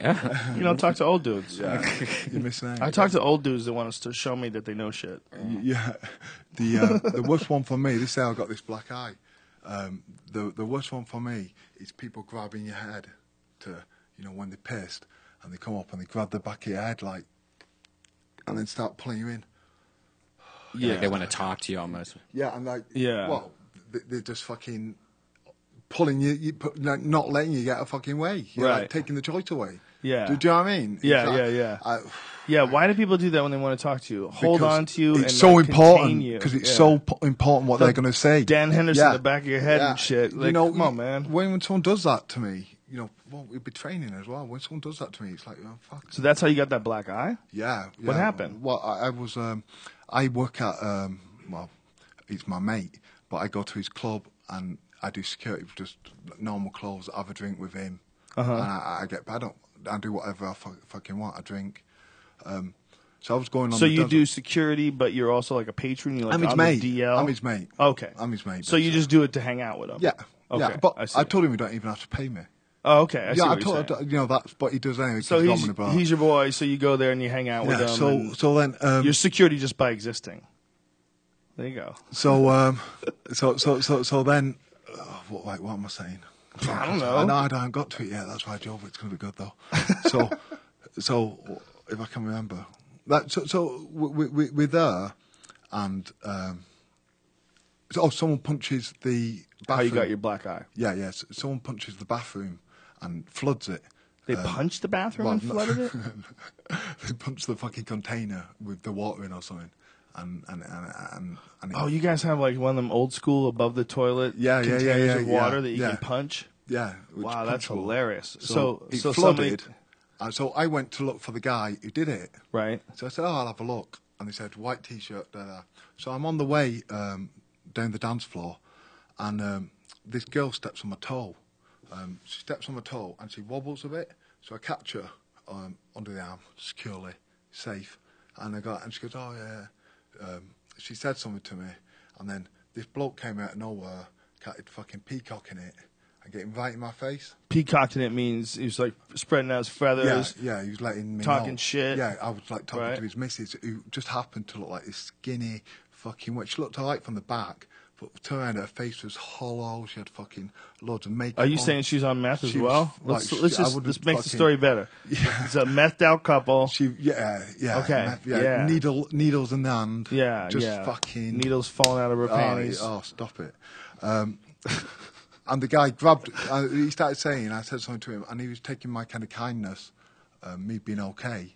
Right. And I don't want to fight. Right. No reason to. So mine being all right, and he's taking it as weakness, and I can see it happening, and it's almost like I know what's going to happen. It's almost like I shouldn't do it, and I could just say "fuck off, prick," and just kill it dead there. Right. But I don't, and he went like that, and then he did that, and I pushed his hand off, and he fucking hit me, fucking left hook me. Did you hit him back? Did you break his arm? You kill him? I fucking colossusly crushed him. Yeah, that's a big mistake. When you punch a dude like you and then he's still there and now you're mad, like, damn it. Are you ticklish? No. You are. He just You're got really, nervous. really ticklish. Look at the way his head moved. No. Make him over there and give you a little tickle. Don't do it, Brian. He'll break this whole I'll fucking switch. table. Brian, sit the fuck down. You better not tickle him, you motherfucker. Like, that guy will kill you. You see that? He's Brian really getting confident, fragile. isn't he? Isn't he getting confident? He's not getting comfortable. He's getting gay. Oh, He's trying to lure you into his fucking spider web. can I have a coconut? Spider web of issues. Yeah, give me one of them too, brother. That stuff's great. Thanks to C2O Coconut Water for sending us It is nice. all this delicious. If you ever have a chance, if you're looking for like coconut water to buy, they are not created equal. You want to make sure you get coconut water that's from these Thai coconuts. That's C2O. That's Brian and fucking Amy. Amy and Brian's. Is that what it is? Yeah. Amy and Brian's is the same type. Hey, they're tickling each other. This is dangerous, Brian. He wouldn't even mean to kill you, Brian. It would just be an I'd be accidental. like, I'd love him and hug him and girl in my own. It'd be like Lenny with the maces, where he's killed another one by smoking it. Oh, poor Brian. Oh, I would never kill you, Brian. He would hug you and everything would just leak out of your asshole. I would like a water bag, splotch. I would kill you with love and affection. His ass would just open up. Oh, stop. Just rip. Oh, please. And the whole innards just plunk. Everything. Rib cage, Oh, everything. stop it. Joe, please. No one's even going to figure out how rib cage got through his asshole. It's going to go right through, intact. Patoing. It's gonna come out and roll across the floor. See what happens when you That's bring what we're tickling into this. We're gonna realize. See we're what gonna happens when you have realize. to start the Well, tickling, Brian. it's something See that I've what happens. always thought of because I'm extremely ticklish, and if I was a fighter, I think if I was like in some crazy jiu-jitsu thing, that Doesn't if the guy work. just started tickling me, I would doesn't- freak the fuck out and cry. No, not when you're in the moment and Yeah. you're not thinking about Because while you're not tickling the feeling guy, that. the guy's on top of you, punching you in the face, and Yeah, you're gonna stop tickling. Yeah. It's a part of tickling. Like the whole thing is like someone's like got power over you, and you're like, "Stop it! You're making me feel things I don't want to feel. You fucking stop it!"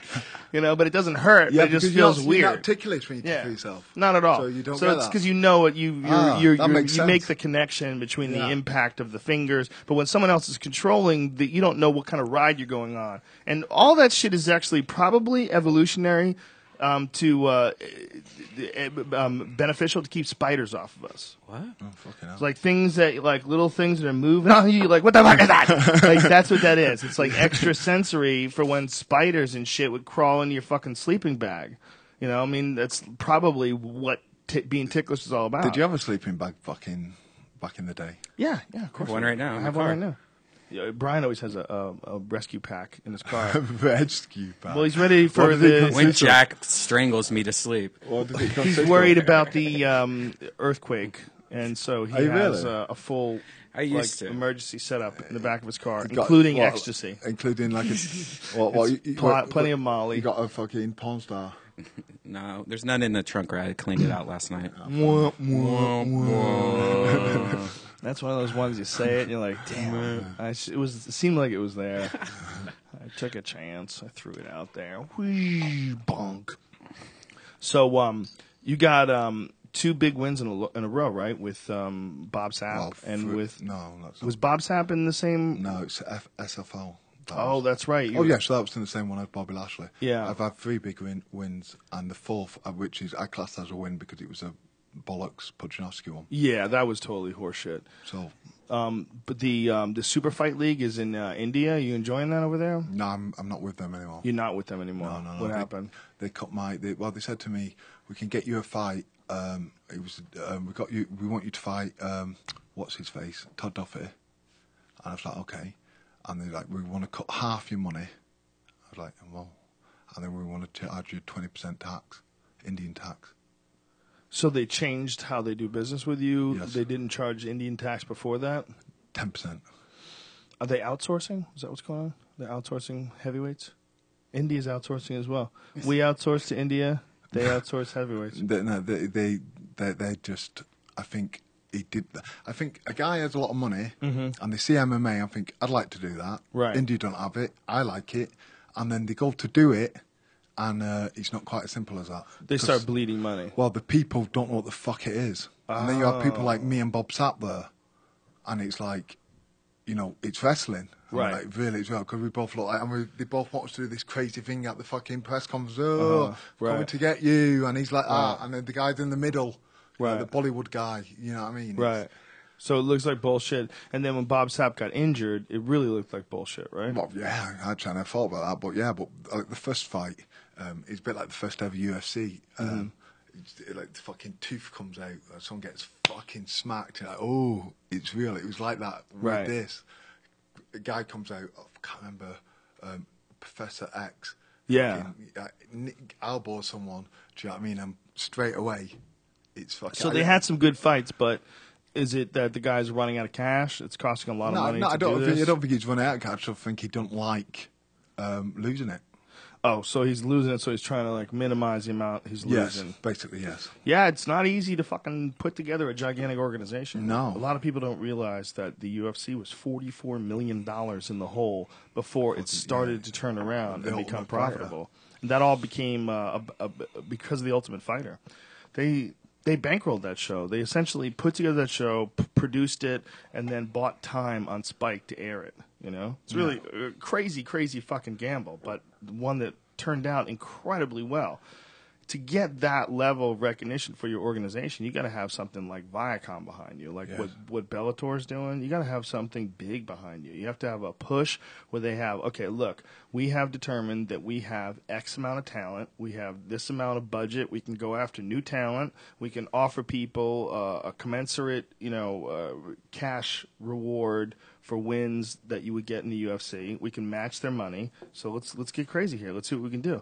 But you have to be willing to lose a lot of fucking money to do that. Because until they start doing pay-per-views, man, until they start doing pay-per-views, where's all that money coming from? You're going to have some world championship fights? But Indians aren't the most athletic of people either. They're not? Well, they were great wrestlers at one point in time. Yeah, the wrestling as a sport, but the Indian physique as a whole. Not so good? What about the women, though? Nothing? Not? But the Bollywood ones, they've got the kind of thing where they all want to be English. Right. Do you know what I mean? So get as white as they can be, and do like the Japanese or the Chinese. I've seen a few hot Indian porn stars. Yeah, I Indian mean, of course. stars. I mean, there's hot everyone. That's true. Do you know what I mean? There really is, right? But on the average, not so much. No, and India's so fucking poor. Like the women are thinking about fucking eating. Do you know what I mean? Never mind. It's that poor, huh? When I went, first time doing a press conference, I could not fucking believe it. I mean, you see it on it, but that there was chaos. Do you know what you were saying earlier? Like, over here, this and that, different countries. Different world. Fucking India. I mean, I've been to a few places, but that I was with my missus, the Malene, Graz, and she says to us, "I'm surprised we haven't got this kid, like a little kid, in the middle of the road eating a banana, just sat there, and it was busy as fuck, and the thing what fucking separates the road was about that much, and this little kid was eating a banana, just chilled out in the sun, and the cars are going past and everything. Wow! And I was like." And so it was the gone. Kid's just on the strip of the road, on and the he's strip, eating a in banana, the middle, and no one gives a fuck. No one gives a fuck. And I was like, and then Grant says to us, "Fucking, I'm surprised we haven't seen any wild dogs or anything like that." And then literally turned my head, and there's this massive, big fucking bull.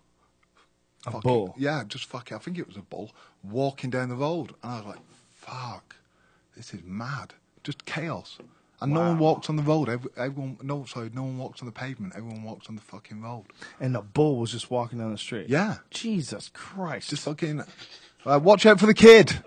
A fucking bull and a kid on the same street. Yeah, and it just madness everywhere. Just madness everywhere, and you're like. And then when we went to our hotel, it's the apocalypse. I mean, if you can, if that came to England, it would be the apocalypse, right? Fucking hell. If that came to London, yeah, that would be the apocalypse. That would be fucking game over. But it is the apocalypse, right? It's just there.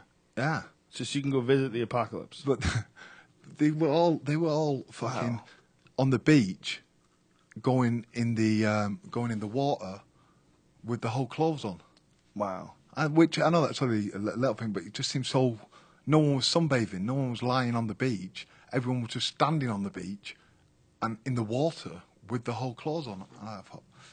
And I thought, are they washing the clothes? I fucking don't know. Wow. But fucking, what the fuck? But they have some of India's they have a tiger problem too. Where is it? Some parts. Yeah. Okay, I mean, India's huge, but the Sundarbans have a real tiger problem. Over the last 200 years, I think 300,000 people have been killed there. Some insane number like that. Like, they have a real problem.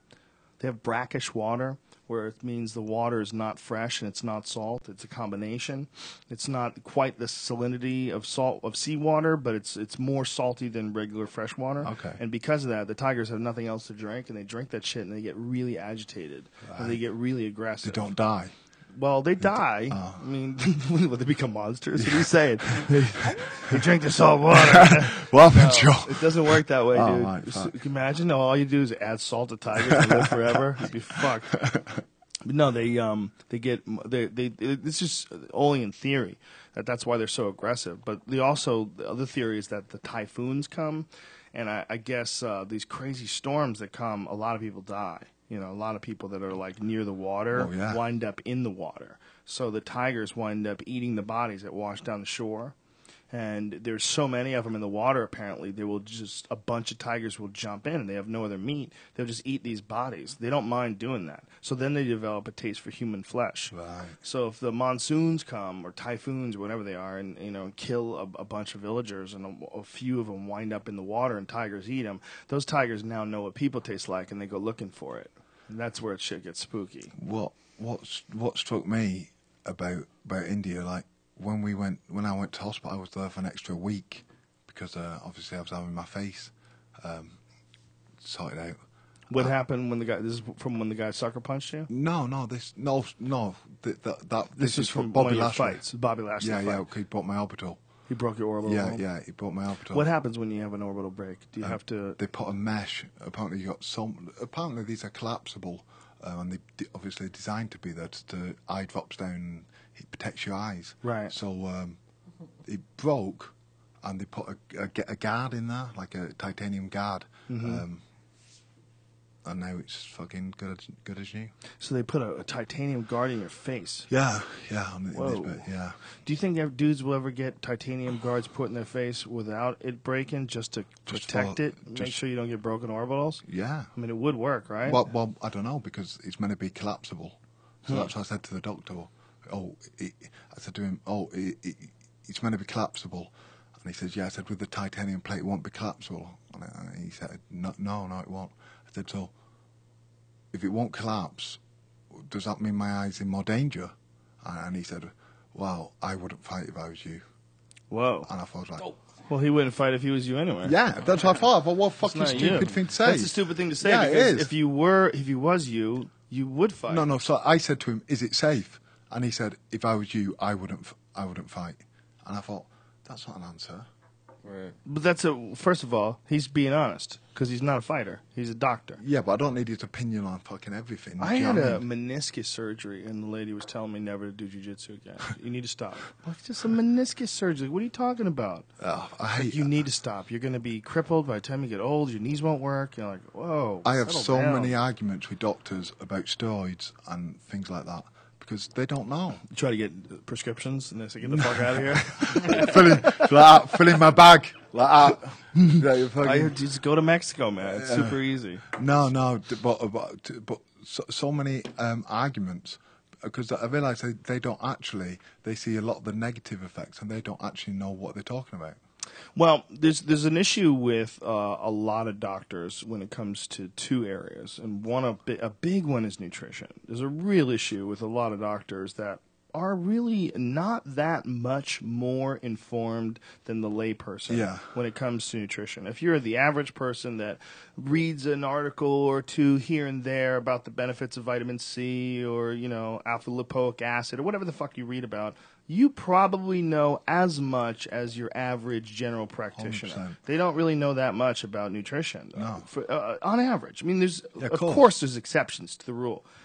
And when you're dealing with something like nutrition, which is an integral part of your health in the first place, it's a weird thing when the doctors are only like their idea of wellness is only taking care of you if actually you're broken.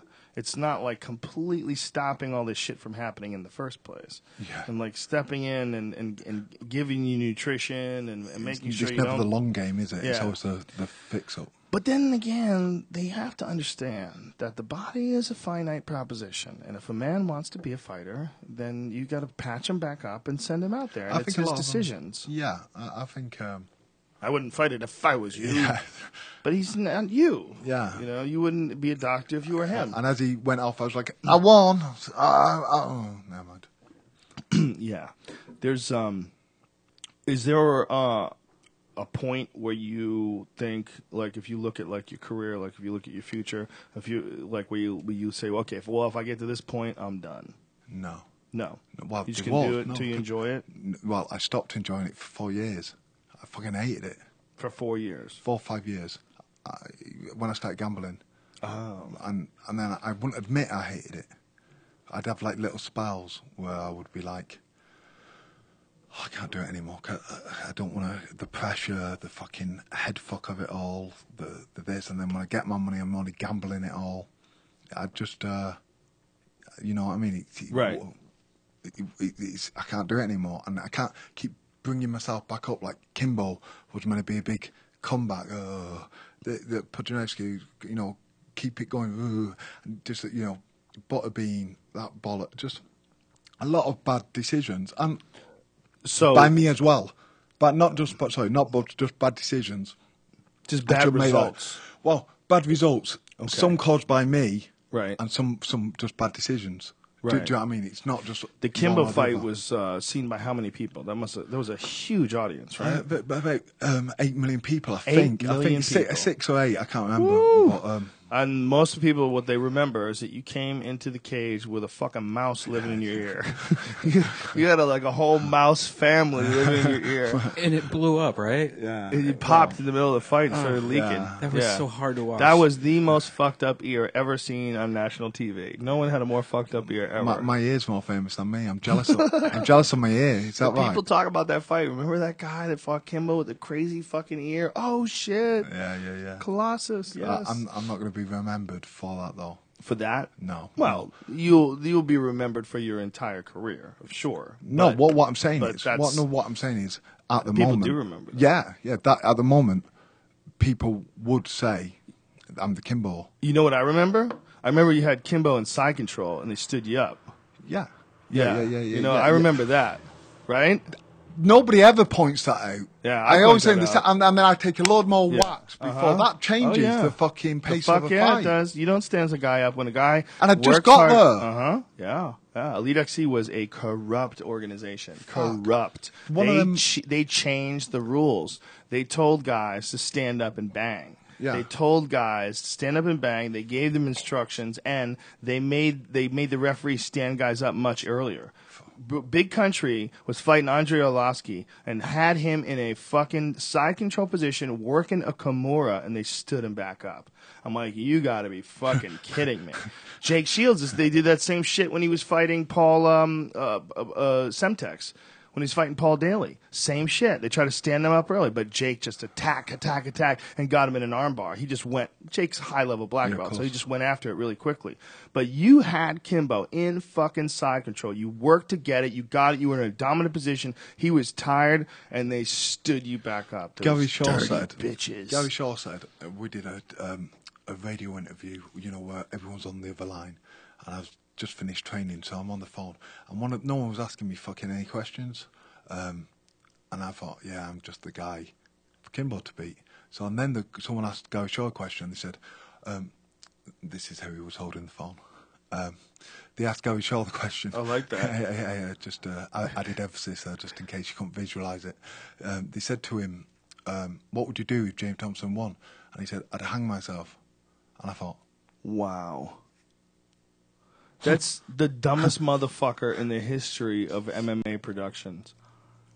The idea that you have one guy that's the most important thing and bank everything on him winning is so stupid. All eggs Such completely a dumb in one move basket. because if you kicked that guy's ass, it would have been awesome. If they left you in side control, it would have been awesome. Just like it was awesome for him when he won. It would have been awesome for you. Then you gotta let the guy who's supposed to win win. When you're trying to just be the most marketable, you're like looking for the most marketable guy.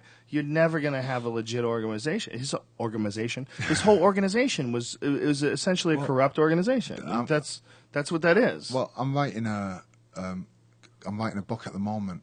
'Cause the blogs have gone so well.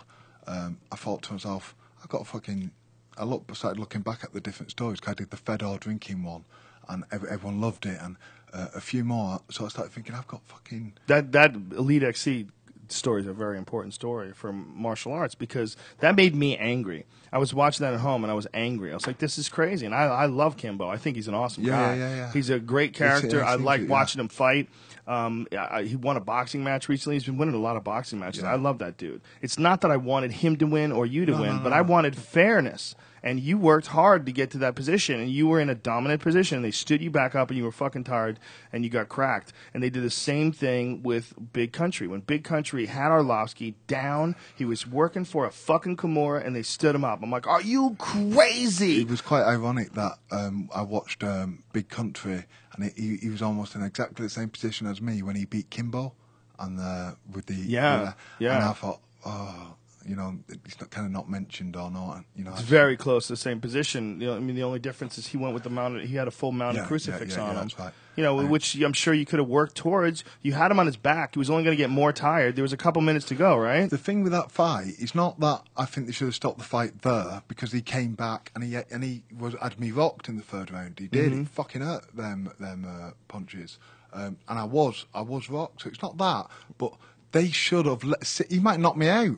I don't know. He Right. might knock me out. I might have took him down. Right. I don't know who would have won. Right. That's the point of the fight. You've got to let the fight Yes. conclude. He could have knocked me out, mate, because I was, but one more takedown and he was mine. Well, you take such a good shot, and you take so many shots that sometimes people don't know what the fuck to do. And I think a fight like that, like you took some bombs from Kimbo, and you were still there, and it's like the referee's like, man, do I rescue this fucking guy? It's a weird judgment call, and it's very important to have the right referee in a situation like that. Like a guy like Herb Dean, he'll let you fight. He'll let you fight but he will save you if he knows you're fucked. Yeah. You know, and that I think there's a lot of fights where the referee errs on the side of caution and protects the fighter, and in a case like yours, you feel like you were denied an opportunity because of that, right? Well, yeah, and what I was saying before, so I started rambling, but I was backstage, and it had just happened, and Gary Shaw's son, that fucking The kid. yeah, Scala, yeah, is that what they call him? Oh yeah, Scala. Seems like a nice guy. with a fucking what's that dollar sign? Fucking Yeah. Is a chain, a dollar sign chain? Oh, the prick. S is Is that- Scala. Yeah, it's clever. Yeah, well, he grew up with a rich dad. You know? and he's It's probably, bored, you know. It's an interesting way to live your life. But he came up to me and he said, "You've got to go to the hospital. You've got to go to the hospital now." And You got to go to the hospital? yeah, and Okay. I turned to him and I said, "Yeah." He said, "Yeah," all right. But he turned away, because there was a lot going on, so he didn't hear me. And then he turned back and went, "You have to go to the hospital now. I'm taking you now." And I went, "You really want me to go to the hospital? Right. Too much." So then I went to the press conference instead. And as I walked into the press conference, Gary Shaw was going, "We've just had to take James Thompson to the hospital, the emergency room. He has breathing and I'm there." And someone cut into it and I was drinking a drink. You know what I mean? And I think that sums it up, really. That sums it up. They're More corrupt. than words. You know what I mean? Yeah, that's a corrupt organization. That's horseshit. They're pretending you were hurt more than you were to pump Kimbo up. Yeah. Wow, that's interesting. Yeah. So What I a mean, stupid organization that was. You know, I don't make predictions, man. I very rarely make predictions. But one of the predictions that I made was when Elite XC mixed Seth Petrozelli up with Kimbo. okay. I'm like, well, come on. Seth Petrozelli's been around a long time. He's a seriously seasoned guy. I'm like, this is a terrible fight. Heavy hands. Heavy hands, and he's very aggressive, and especially in the first round. Like, he's going to come after you, man. You know, he's had a bunch of injuries, and he's had a long career. He's fought a long time. But in that fight, I was like, boy, I see that as a mismatch. That's a bad fight for Kimbo. Yeah. Last minute. They are so stupid the way they designed that organization around one guy who was basically a really exciting prospect. Yeah. He was a really fun guy. He had a cool look. You know, I'm glad that he made some money. I'm glad that he did well. But that you would bank it all on this one guy based on no, you And could it's have him fight MMA. other guys too and pump them up too. Yeah, of course. And it's MMA. It's the most Yeah. unpredictable sport ever. And now he's fighting boxers, and you know, I mean, he's got a bunch of knee problems as well. Yeah, so he I doesn't. think He looks up. I mean, the guy he fought. I thought the guy was going to win in the end. I mean, Kimbo did well to get the body shot and finish him. Oh, the last boxer? Yeah. That guy seemed a bit out of shape. Yeah, but he was dangerous, he was, man. He was throwing them. Yeah. He was throwing them, and they were both gassed in the first round. They were both fucked for that second round. Well, he teed off on Kimbo one combination, and Timbo stiffened up. Yeah, he did. Kimbo Yeah, stiffened yeah, up. yeah, towards the end of the first, he he got did. tagged, And like, then with he three just or went four clean ones. too Yeah. carried away. Yeah. He went for it too, and the guy and Yeah. Kimbo did well and got that and just finished it. Well, But, Kimbo recovered really nice in that fight. That was impressive. It was obvious that he's in shape. It was that was a crazy fight. He's an exciting guy. It's not that I didn't want him to win or wanted you to win, but when they stood you guys up, I was like, you guys are ruining the sport because that's not the sport. But that's man. what it's about. Yeah, Yeah. like you say, you don't know the individual people. The It's just arrogance of promoters, man. The arrogance of those boxing guys that think that they could just come in and just sort of work it the way they've Yeah, worked yeah, boxing. yeah, It that's shows right. you how they've worked boxing, Yeah, of how they build up contenders, Yes. and they're not concerned as much about what you can do as they are about how much money they can make off Yeah. you. So it's not about we need to test him against some strong competition. No, it's about let's get him some setup fights and let's avoid that guy keep because it that going guy will exploit as him long as possible. Yeah, Yeah, keep it going as long as possible. Promote it all yourself. Do it all internally. This is Don King's fighter. I'm Don King, the promoter. Yeah. And you get it to a point where the guy's a champion, and then you fucking rake in the cash while avoiding the dangerous guy that nobody knows that will knock him out. It's a fucking Rocky movie, Colossus. You can give them money. The money you do make, you put to good use because you fund Sack's rap career. Yes. Who's rap career? His sons. Oh, yeah. Scala? Scala. He's got a rap career. Is he a good rapper? Oh, mate. I'm surprised you haven't heard it. Wow. I just think it's very lucky. We're all very lucky that organization doesn't operate the way it did anymore. Have you not seen his video? No. There's a real rap video? Yeah. I don't want to see it. I don't want to make fun of the guy. He's a young guy. Look, he grew up with a wacky dude for a dad. I mean, if that's your dad, what the fuck? I'd be a douchebag too if that was my dad. How the fuck am I going to turn out? This is my role model here. Well, yeah. I mean, you don't have to turn out like it. Yeah. He's a young guy, right? Yeah, of course. I mean, like my mom had a terrible upbringing, and she's the best ever. Do you know what I mean? Sometimes it works the opposite. It's hard to say, isn't it? I know what you mean. Playing the odds, generally... If Gary Shaw's your dad... Yeah, I'm going to be an arsehole. I'm not. Generally, I am. You know what I mean? Did you harbor a resentment from them after that, when you knew that they had stood that fight up like that? I did. I did, but I used that in a wrong way. In a wrong way? That fuck it. And then that stupid blockhead, that Dan Mergliotta, he fucked it up for my mate Mus. He was reffing him.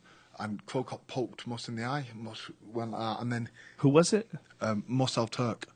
Mustafa. Mustafa Al Turk. He got poked in the eye by Krokop. He turned out, and then he didn't stop the fight. Oh. And I was like, "You fucking prick!" You know. Mergliotta's the same one that stood you up on with Kimbo. Yeah. It was the same one where all that happened. You know. But they instructed them all to do that, right? Didn't they instruct the referees to do that? I don't know. Yeah, that's a really tricky situation. That's where, there's a very famous clip of Dana White, yelling at the camera going, that's fucking illegal. Because that kind of shit can alter the course of a fight. And one of the reasons why it's illegal is because people bet on fights. Yeah, so you're essentially, for Vegas, it's legal, okay? Right. So you're fixing that fight. If you're telling a guy that he has to go to the ground, or you're telling a guy that he has to stand up, you're altering what he would or wouldn't have done independently on his own. You're essentially fixing the fight. Oh yeah, you're putting the odds. Well, even if you're wrong, you're attempting it, and it should be illegal. To have any influence whatsoever on how the guy performs in any other way other than just saying, "Hey man, this is your best bet to win this fight." Yeah, anything else you tell him, what are you doing? What the fuck are you doing? You're influencing the possible result, especially if you're a promoter. So if there's a promoter that tells a referee they got to stand people up early, that guy should be in jail. Well, they had I mean, I don't want to go into it too much, but the judges, I found out the second round, all the judges scored it 10-9 to me, the first round. Mm-hmm. The second round, it was 10-8, 10-8. And then Gary Shaw's mate, who lives down the road from him, who Gary Shaw was on the New Jersey Athletic Commission, that guy scored it 10-8 to Kimbo, that second round. Whoa. Yeah, I know. Wow. Yeah, so, and... It's just corrupt. Yeah, like you say, it's corruption. 10-8. And people are round. crazy. And the other end, he did it 10-9 to me. Yeah. And I was like, hey... There's a lot of people that are just flip a coin at the end of a round, too, though. There's a lot of bad refereeing in MMA. Or bad judging, rather, in MMA. More bad judging, I think, than refereeing. There's a lot of really good referees. But there's some standout bad judges that keep turning in bad decision after bad decision. You're like, well, you're crazy. How do you see that fight like that? That's nuts. Yeah, it's fucking nuts. There's so many of them. There's so fucking many of them. There's a lot of bad judging going on. It just doesn't make any sense to me that you're talking about a sport that's one of the most popular sports at this point in the world, okay? One of the most dangerous and one of the sports that requires the most commitment out of the athlete because you're not just putting your physical body on the line, you're putting your emotional well-being, how you feel about life. You're putting a lot of shit on the line, and you're not partying. You got to fine-tune your weapon over the course of 8 weeks of long, hard, grueling fucking training. And to have all that judged by someone who is just totally incompetent and is completely out of the loop as far as like transitions, techniques, the benefit of being in certain places, the benefit of holding certain positions. How do you score a round? Subjectively, when you're looking at like all the different things that happen in the round, if you don't know which ones are good, how do you score that round? You're guessing? It's like you said before about the system, and that is in everything. You see that. I went to a wrestling show. I went to like some. My mate was wrestling Greco and freestyle wrestling, like proper wrestling. Mm-hmm. So he went there, and the people. I had a mate who's a freestyle wrestler. He won Commonwealth gold for England. He's like the prospect. Now we had the Olympics, didn't we? Mm-hmm. Now the wrestling board, them old fuckers who haven't wrestled a day in their life, had 3 wild cards. One of them they used for a woman who's Russian. Yeah, and the other 2. A Russian woman wrestler? Yeah, but they got a. All of a sudden, I'm hard. And she had a beard. She had a beard as well. Of course, she had a beard. Oh, said Russian woman. I heard you. But the 2 others, the 2 other wildcards, they just didn't use. Didn't give it any British people. My mate Leon Roberts, who'd been wrestling, like you say, forever. That's what reminded me when you said it. He'd been wrestling since he was a kid, all the way.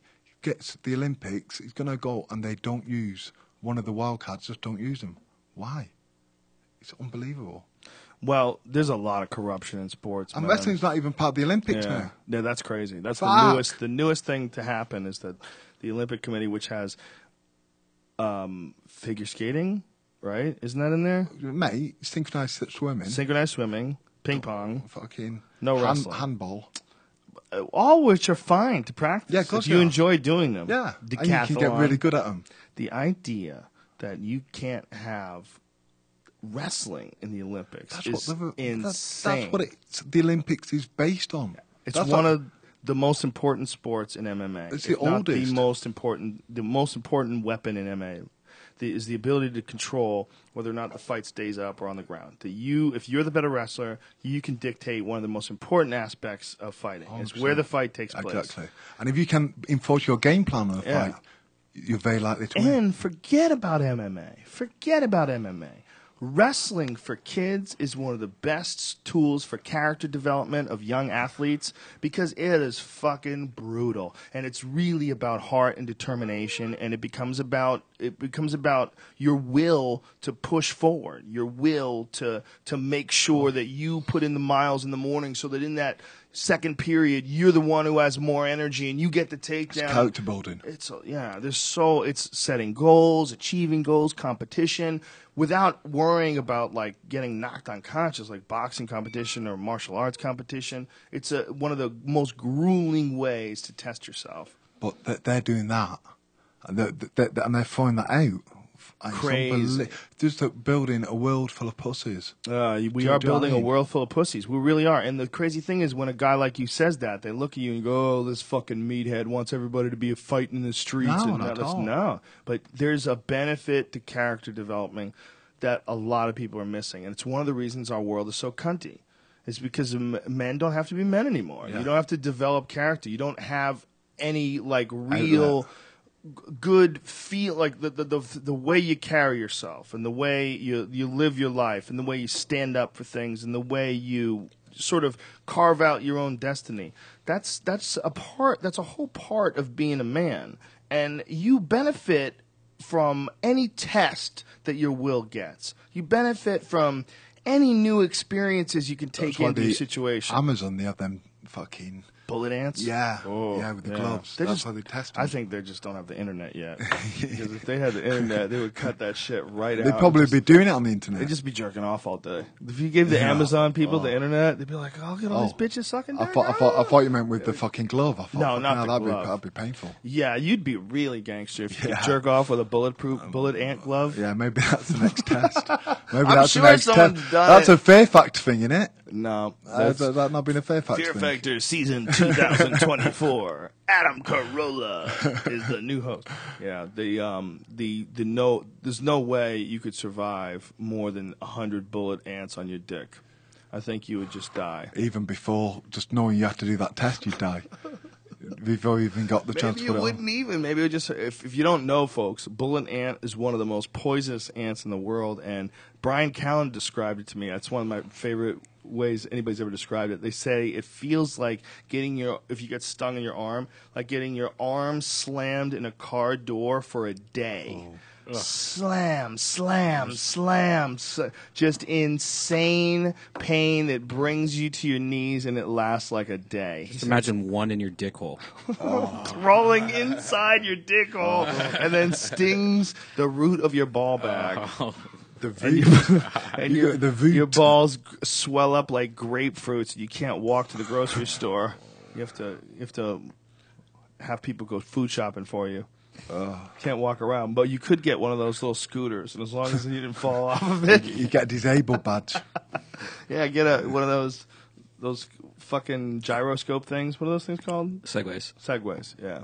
Those are supposed to be the shit at one point in time. People thought that they were going to take over the world. They thought that we weren't going to be walking down city streets anymore. It would just be segwaying back and forth, back and forth. We had the same thing in England, the Sinclair C5, which is now, it was you never heard of the Sinclair C5, have you? No. No, not many people have. What is it? Was it? like in the 1970s. It was this little fucking car, which I think they might have had pedals, and it was maybe solar powered, but they're worth a fortune now. Solar powered in the 70s? Yeah, I think so. What?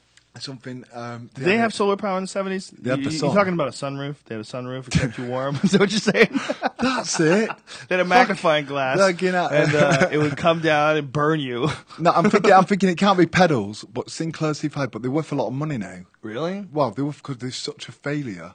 They're now like a collector's item. It's a weird thing that we love, like a lot of old shit. Is that There it? you go. Oh, there we go. No. So it looks like it's a pedal sort of. Yeah, thing. yeah, okay. How do you steer it? Hi guys, I'm on my Sinclair. He'll suck your dick. I'm not If you wearing any ask- pants. If you ask 6 times, he'll suck your dick. No. Where's his other hand? No. Yeah, that's what's 7 times a doozy. We would get to number 6, he'd go, okay. 7. Look at his socks. Any guy that wears socks like that will suck your dick. You just have to be persistent. Well, this You have has to keep asking him. I'm sure all the other pictures, the guys look normal. Keep No- asking him. Oh, nope. Nope. It's a gay pickup site disguised as a bike car. Wow. There's a forum, and on that forum they talk about where they park their bikes. Hey, I park mine by the big oak tree, over near the river where nobody goes. All right, I'll be dressed like a wizard. It's like a dogging thing. Yeah, this guy's dressed like a wizard. He's out riding his little bike. Look at this guy behind him watching I'm him. working for Harry Potter, and Sex- he's going to meet him in the woods and suck his dick. That's the Sexual Craigslist ad. Sinclairs. I can see it now. Well, They there go has- there and they change the oil. That's what it's called, changing the oil. And they have like their own little fucking Maybe that's why it wasn't successful. yeah. It's CMO, change my oil. They wrote that at the end of their little post. LOL CMO, change my oil. Okay, where are we changing it? Right behind the oak tree over here. Oh boy, I've got a leak in my oil faucet. That's what that guy's doing. And that- then his kid's a victim. Poor little kid doesn't even know what the fuck he's doing. Look at that He thought, jacket. he goes, I think those things would be cool to drive. Little did he know that he was getting involved in some sort of a rest stop cult.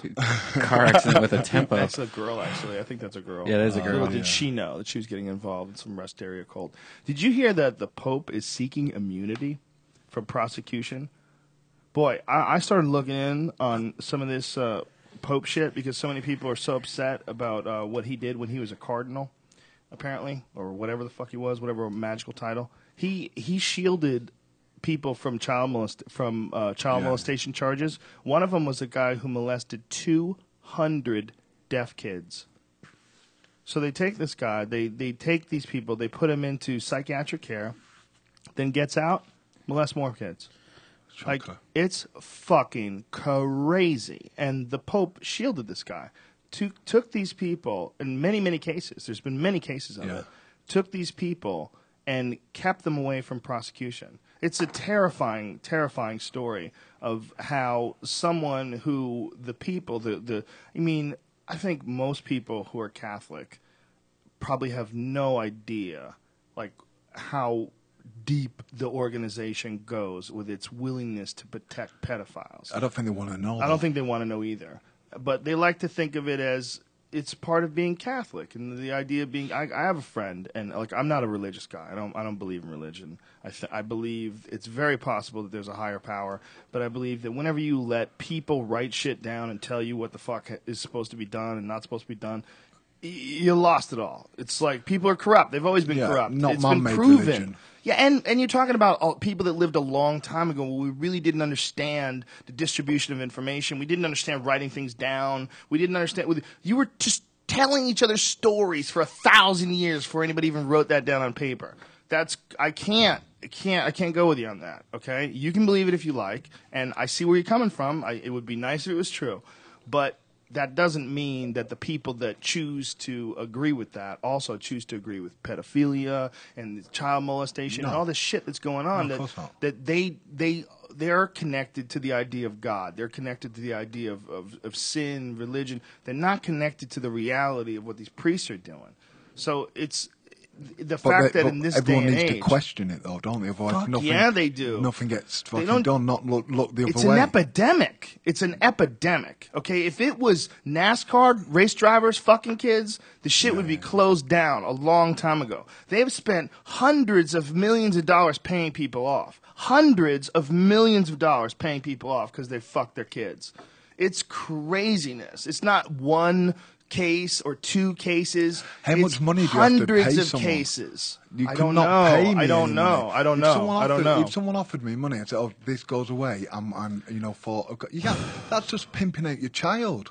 That's Yeah. just selling your kid for sex. It's craziness. It's the whole thing is crazy. But there's been many of these guys that were shielded from prosecution because of the Pope. They should have been in jail. In general population, there's nothing holy about these people. There's nothing pious about these people. These are fucking sex criminals, and they're out there doing their thing. And They they just don't say- even take their titles away. the devil made me do it, and then They don't even say that, man. They just sweep it under the rug and say that there's been guys that have said that the children have tempted the priests and that unknowingly, not even knowing what they're doing. Have Yes. you heard of Frankie Boyle's joke? Frankie Boyle's Frankie- English yeah, comic? oh, No. yeah, What is it? yeah, What is but- this joke? He says, "Why do?" Oh no, I'm killing it, Anna. You gotta fuck this joke up. I might just download it and cut you off. He doesn't tell it like this, but he says, "Why do kids always go for that type? Glasses and fucking." Oh, that's kind of funny. Hey, Why well, do kids always go for the type? yeah, Priest yeah. type? Yeah. You know, just the fact that they're allowed to wear those outfits. That alone. You can't allow anybody to ever have a fancy name or wear a fancy outfit. Because all they're saying with a fancy name or a fancy outfit is, I'm better than you. I'm a general. Look at my fancy outfit. Look at all my shit. I'm a king. Look at my fancy outfit. Look at all my fancy shit. I got a fancy title. I'm the Pope. Oh, look at my fancy outfit. Look at my fancy title. You got to leave me. You're telling me you're a magic person. You're telling me you have superpowers. The kid thinks- You're telling me that you are different from everybody else that has to listen to you.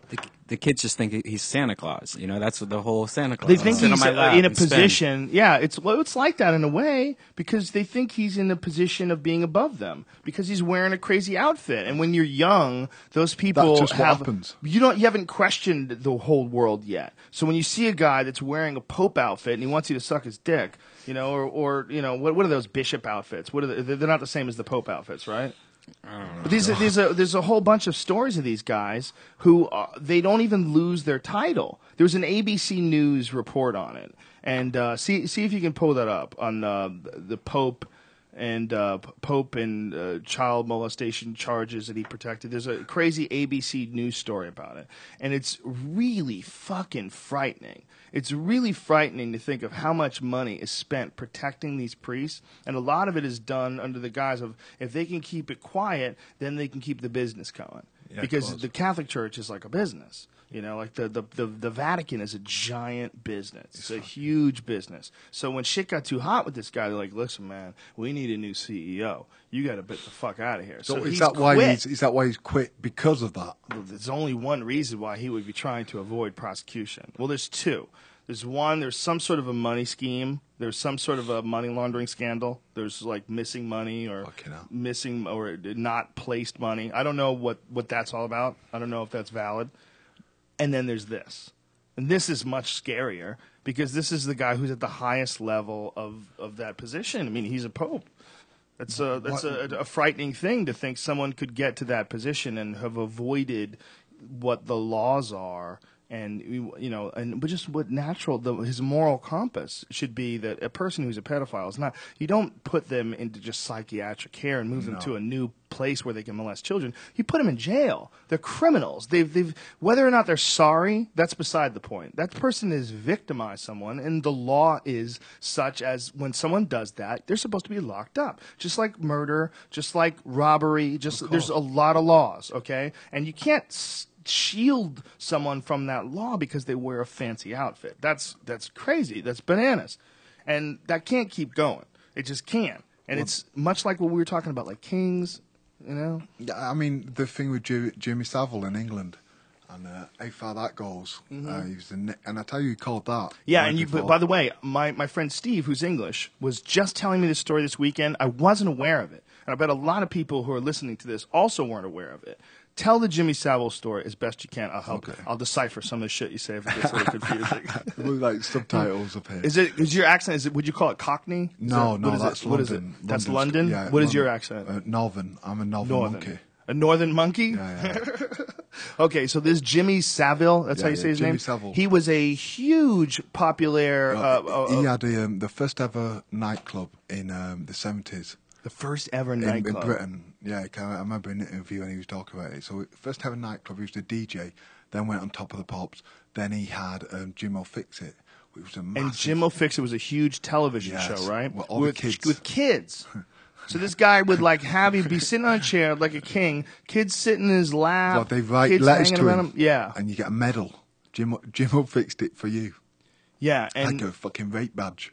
Yeah, right? Fuck. And this guy apparently had just molested hundreds of kids. Wow. And the BBC knew about it? Was that the whole scandal? It's how much did they know and how much... It also, not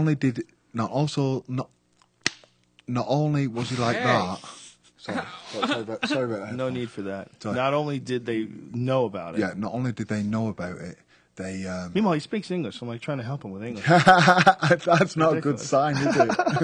That means I'm not doing very well. When Joe's like, cheering me on, going, get it. I'm sorry. So Jimmy Savile... He did a lot of charity runs, he did a lot of things like that, and he did them things to get the publicity, and he got his own ward on a children's hospital, a mental hospital, so he could stay there and my God. And that's what he did. He did these runs, and anyone say anything, he would proper play them off. So they'd say, well, okay, you can say something, but you won't be getting X amount of checks when I do the run for this or the run for that. So a lot of people knew that something was going on. He was molesting people, and it was a necrophilia. Necrophilia? Yeah. What? Yeah, that's how. And I tell you... Well, that's out. That's out now. So... Oh, no, this is not. And the source, the Colossus says Jimmy Savile saw him fuck dead guys. People. How did he get dead bodies? Oh, because he was at the hospital. He had the keys. He had everything. He had total control of it. And he's opening hospitals. He was in the royal family. There's so many pictures of him with the royal family. He was like proper friends with him. He was up there. You know, loads of picture of him with the royal family. Thaw out some kids. What the fuck? Could you imagine? Pull out two little kids. And Could you imagine? He's a pedophile necrophiliac. It's like, he probably was fucking kids. It's like, this is not evil enough. I need a fucking dead one. Put on, look on YouTube, Brian, for, there's a clip where it's molesting, like a famous band. There's a lady, what's what they call? What is his name? Jimmy? How do Jimmy you spell Savile, it? Top of the Pops. Savile. Spell it. S. Eville. I think it's S. Seville. I might be wrong. Yeah, I got it. Is that it? So you got Jimmy Savile molests Me or on TV. feels up top of the pit pops. She's filling up one of these. I can't remember the fucking Here we go. woman's name. You found it? Turn the volume up here. He is a creepy fucker too. Oh, I mean, if you look at him, he is arctic. It's like you look at him and you think, how did? And he's meant to be the one who broke it so much for other stars and other people to fuck children. He was meant to be the man. well, that's one of the things they say about. Oh, there he is. Look at him. It's all this. I think I'm really going to get used to it. So, ladies and gentlemen, all we can say is good night from all of us here on Top of the Pops. And it's number one time. And, of course, if you believe me now, it's from the one and only Chicago. And thank you very much indeed. What was he doing? I don't know. I guess he had his finger like up her like a. Oh, see? look at. Oh, Yeah. he just pinched her ass. Oh. The one in the yellow. Yeah, the They blonde did one. it again. Look, he's like Oh. grabbing at her. That's not even the one I was talking about. That's a different one I haven't seen. Oh my God. I Well, don't blame him. You know, she's scared. you know, he's around Yeah. a bunch of chicks. He got a little crazy. He got a little Yeah, carried away. that wasn't too bad. It's when you see him made all the young kids. Well, and that's a woman too. That's not a Yeah, child. yeah, And apparently he did this to a bunch of children. And he had had a fucking show about this. it. Well, If you pull up Jim Will Fix It, Brian, it's really crazy when you see him. Like he had like these children scattered around him and sitting on his lap. yeah, it's And mental. apparently the people knew about it. They knew he was doing it. The people around him. It's like that's my childhood. Well, no, that's not my childhood. But that's like he was. That Jim will fix it was big then. Oh man. Everyone was writing letters to old Jim. How long did this go on for? Well, fucking ever. He died, and no one knew about it. No one knew about it. He Until got knighted. See, there's He Sam. got he knighted. got knighted. He got He knighted. got knighted. This says what, It's, Brian? What year? Doesn't say. Does it say in the top, like No. in the information? Wow. What year was this on? all the way through the 70s and 80s, I think. Wow. You don't know. Oh, this is Listen, weird. you. Was it a surprise? Yeah. You sure? Yeah. She said that you had to prick your goose pimples because you didn't believe what was happening. Is that right? Yeah. What were you shouting? Have we won? Have we won? What was all that for? Have we won? We sort of meant, are we going to be on? Have you got... No, you're not going to be on Jim will Fix It now. Very sorry. Very sorry. I'm afraid we can't have you on Jim will Fix It because anybody with goose pimples, it so happens, can come on Jim will Fix It. If you have goose pimples, you can come on. And so... What is this? Isn't it? You see? It wouldn't be very kind to take a rain. You English people are fucking We weird, are, aren't we? man. You're I so don't know what the weird. fuck this is. Like, what's happening? That girl has Johnny Carson eyes Say too. hello to him. This one's name is Prancer, and you can give him a little pat on the nose. You'll like that. And listen, everyone knows Santa Claus does not talk like that, and that Cadbury is going to bite that kid's fingers off. Ah, how about that, eh? Now, I've got two very special presents for you. The reindeer molested. I love how it says drugjail.com. Those are people that are holding. What the fuck is.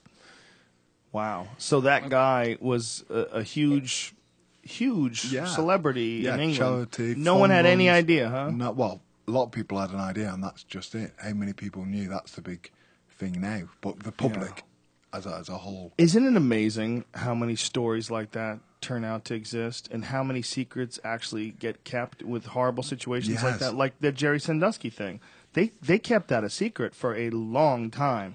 And it wasn't like a little secret, like, oh, I might be getting some on the side, snicker. It wasn't that. No. It was he was fucking a gang of kids, Yeah. and everybody knew it, and somehow or another he got away with it. that's why with conspiracies, I think he can keep secrets. Yeah. You know, there was a guy who investigated Jerry Sandusky that disappeared, too. There's a prosecutor. They found his laptop without the hard drive in a river. Never found him. Yeah, he fucking, see ya, disappeared. They killed the guy investigating. And I asked my friend Joey, it was like, Joey Diaz, I was like, why would they do it? He goes, you know how much fucking money is involved in college sports? And so he pulls up like all these stats on college sports, like how much the alumni get, like how much a college can get from people donating, people that used to go there. It's billions of dollars. It's crazy money. It's ridiculous how much money it is. And that's sort of the same thing with the Vatican. That's sort of the same thing with this BBC program. There's a lot of people making money, and nobody wanted to fuck it up. Same thing with Jerry Sandusky. It's the same thing. It's like somehow or another people conspire to allow horrible things to happen to children. They just don't think about it. Well, I don't know. It's not that they don't think about it. It's that they think about money more than they think about what's right. At this point in time, there's no way anybody can. I mean, it's not like you're shocked when you hear about a priest molesting a kid. No one's shocked. No. You're angered. You're saddened. You're horrified, but you can't I don't believe it. It's not possible. It's not possible. If you found out, say, that Brad Pitt was a child molester, you'd be devastated. You'd be like, how the fuck?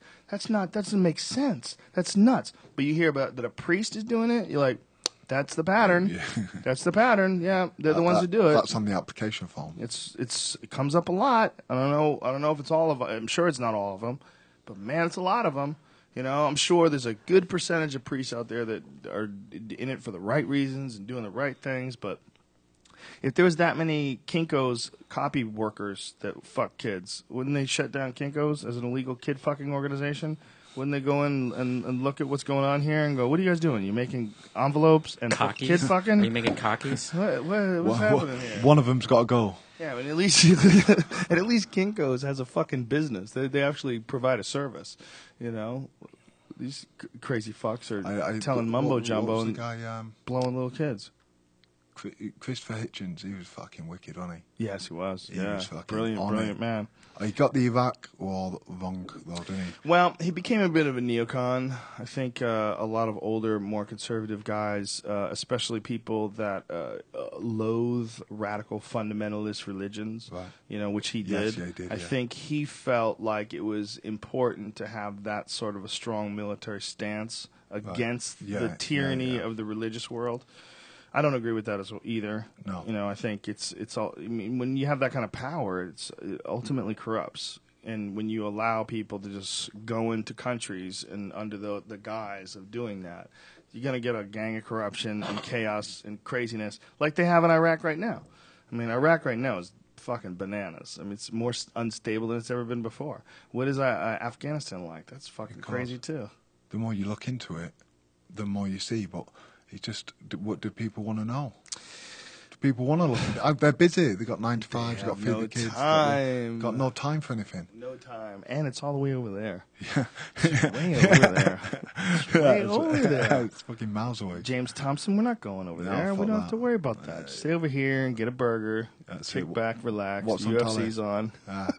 Yeah, no, and that's it. It's so easily done. So you're not fighting for the Super Fight League anymore, no. Right? Who are you fighting for now? No one. No one. Are you training anywhere specific? No, I'm training at Olympians.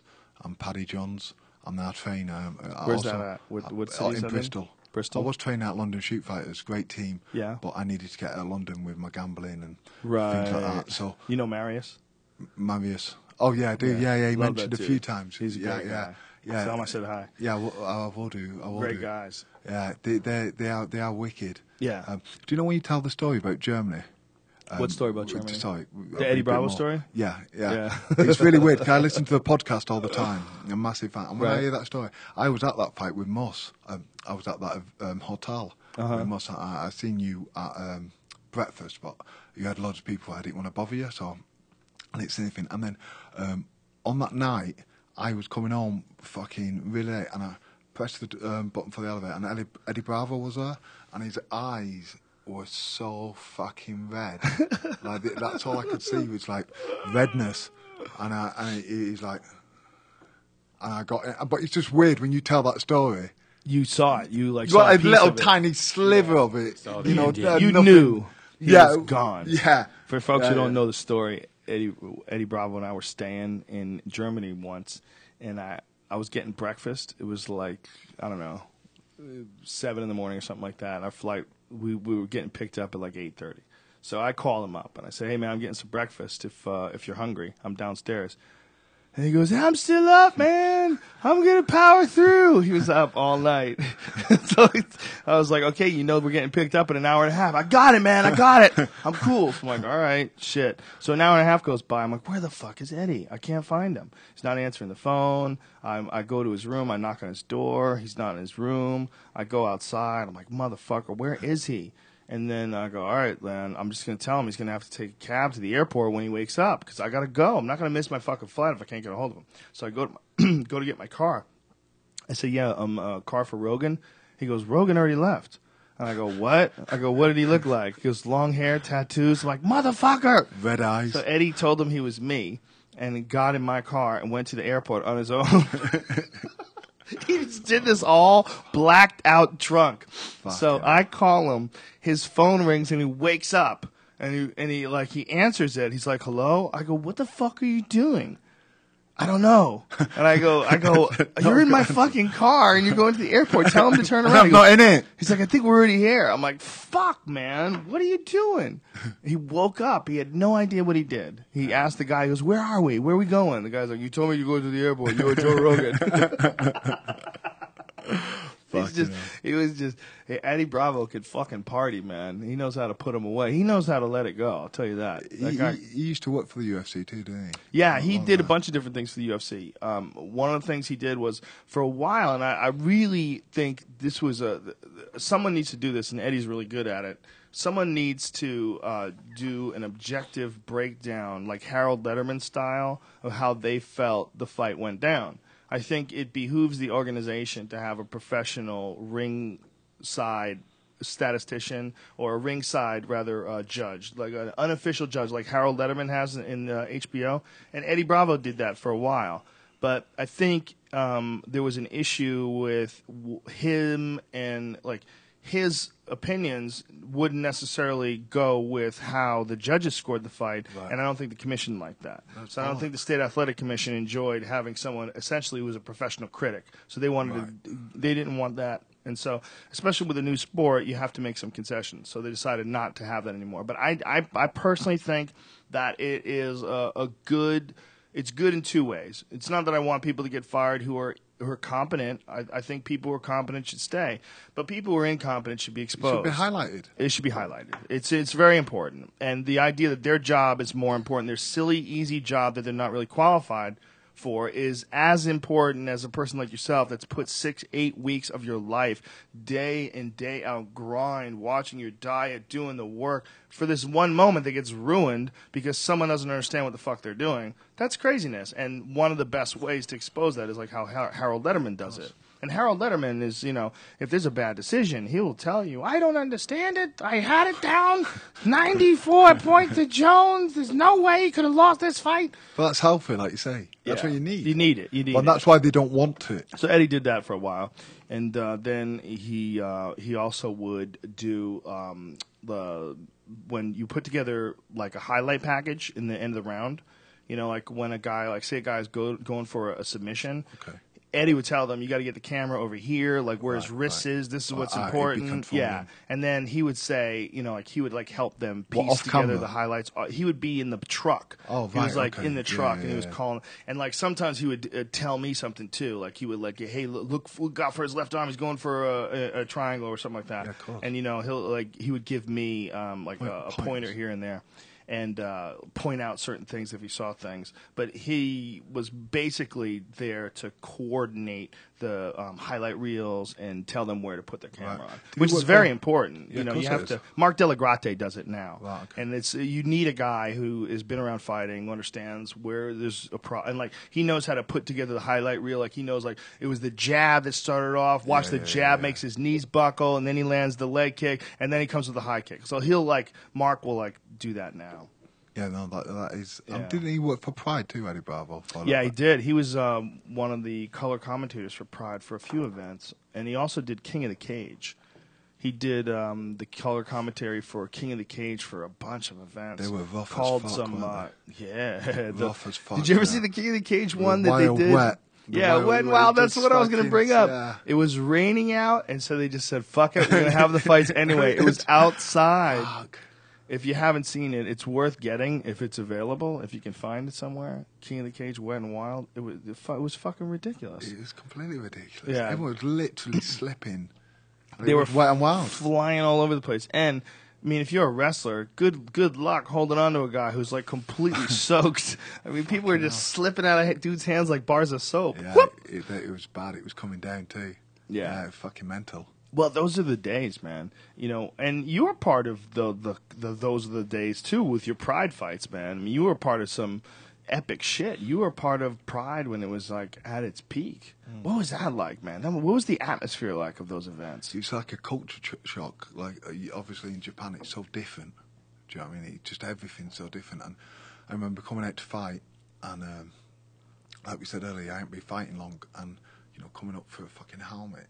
You know, I've been fighting in front of 2,000 people, and you know, walking out in a fucking leisure centres, and then walking out for a fucking lift full of smoke and lights, and fucking walking through a samurai helmet. Do you know what I mean? Yeah. Oh, fucking hell, it's a lot to take in. What was the biggest crowd that you fought under? About 60. Well, they always say it's more, and they said about 80,000, so I reckon about 60. 60,000 Yeah. people. I've seen that before at the Rogers Center in Toronto. We had a UFC there, and it was somewhere around 60,000, between 58. Yeah, It's of course. so crazy. You're looking around, you're like, this is a lot of fucking people. And then these points in a Japanese fight, everyone's quiet.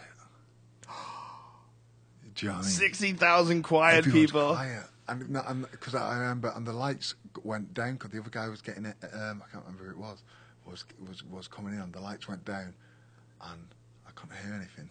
And I was thinking, fuck. You know, am I dreaming or something? Do you know what I mean? You couldn't hear anything. It was all black, and then the fucking lights come back on, and you're thinking, fucking hell, here we go. Am I dreaming? Wow. And then you get punched in the face, and you think, nope, I'm awake. Well, it must have been especially crazy for you, because how many fights did you have outside of Pride? I fought, I don't know what, 10th, 11, 12, 13, probably, I had quite a few, as in a short amount of time.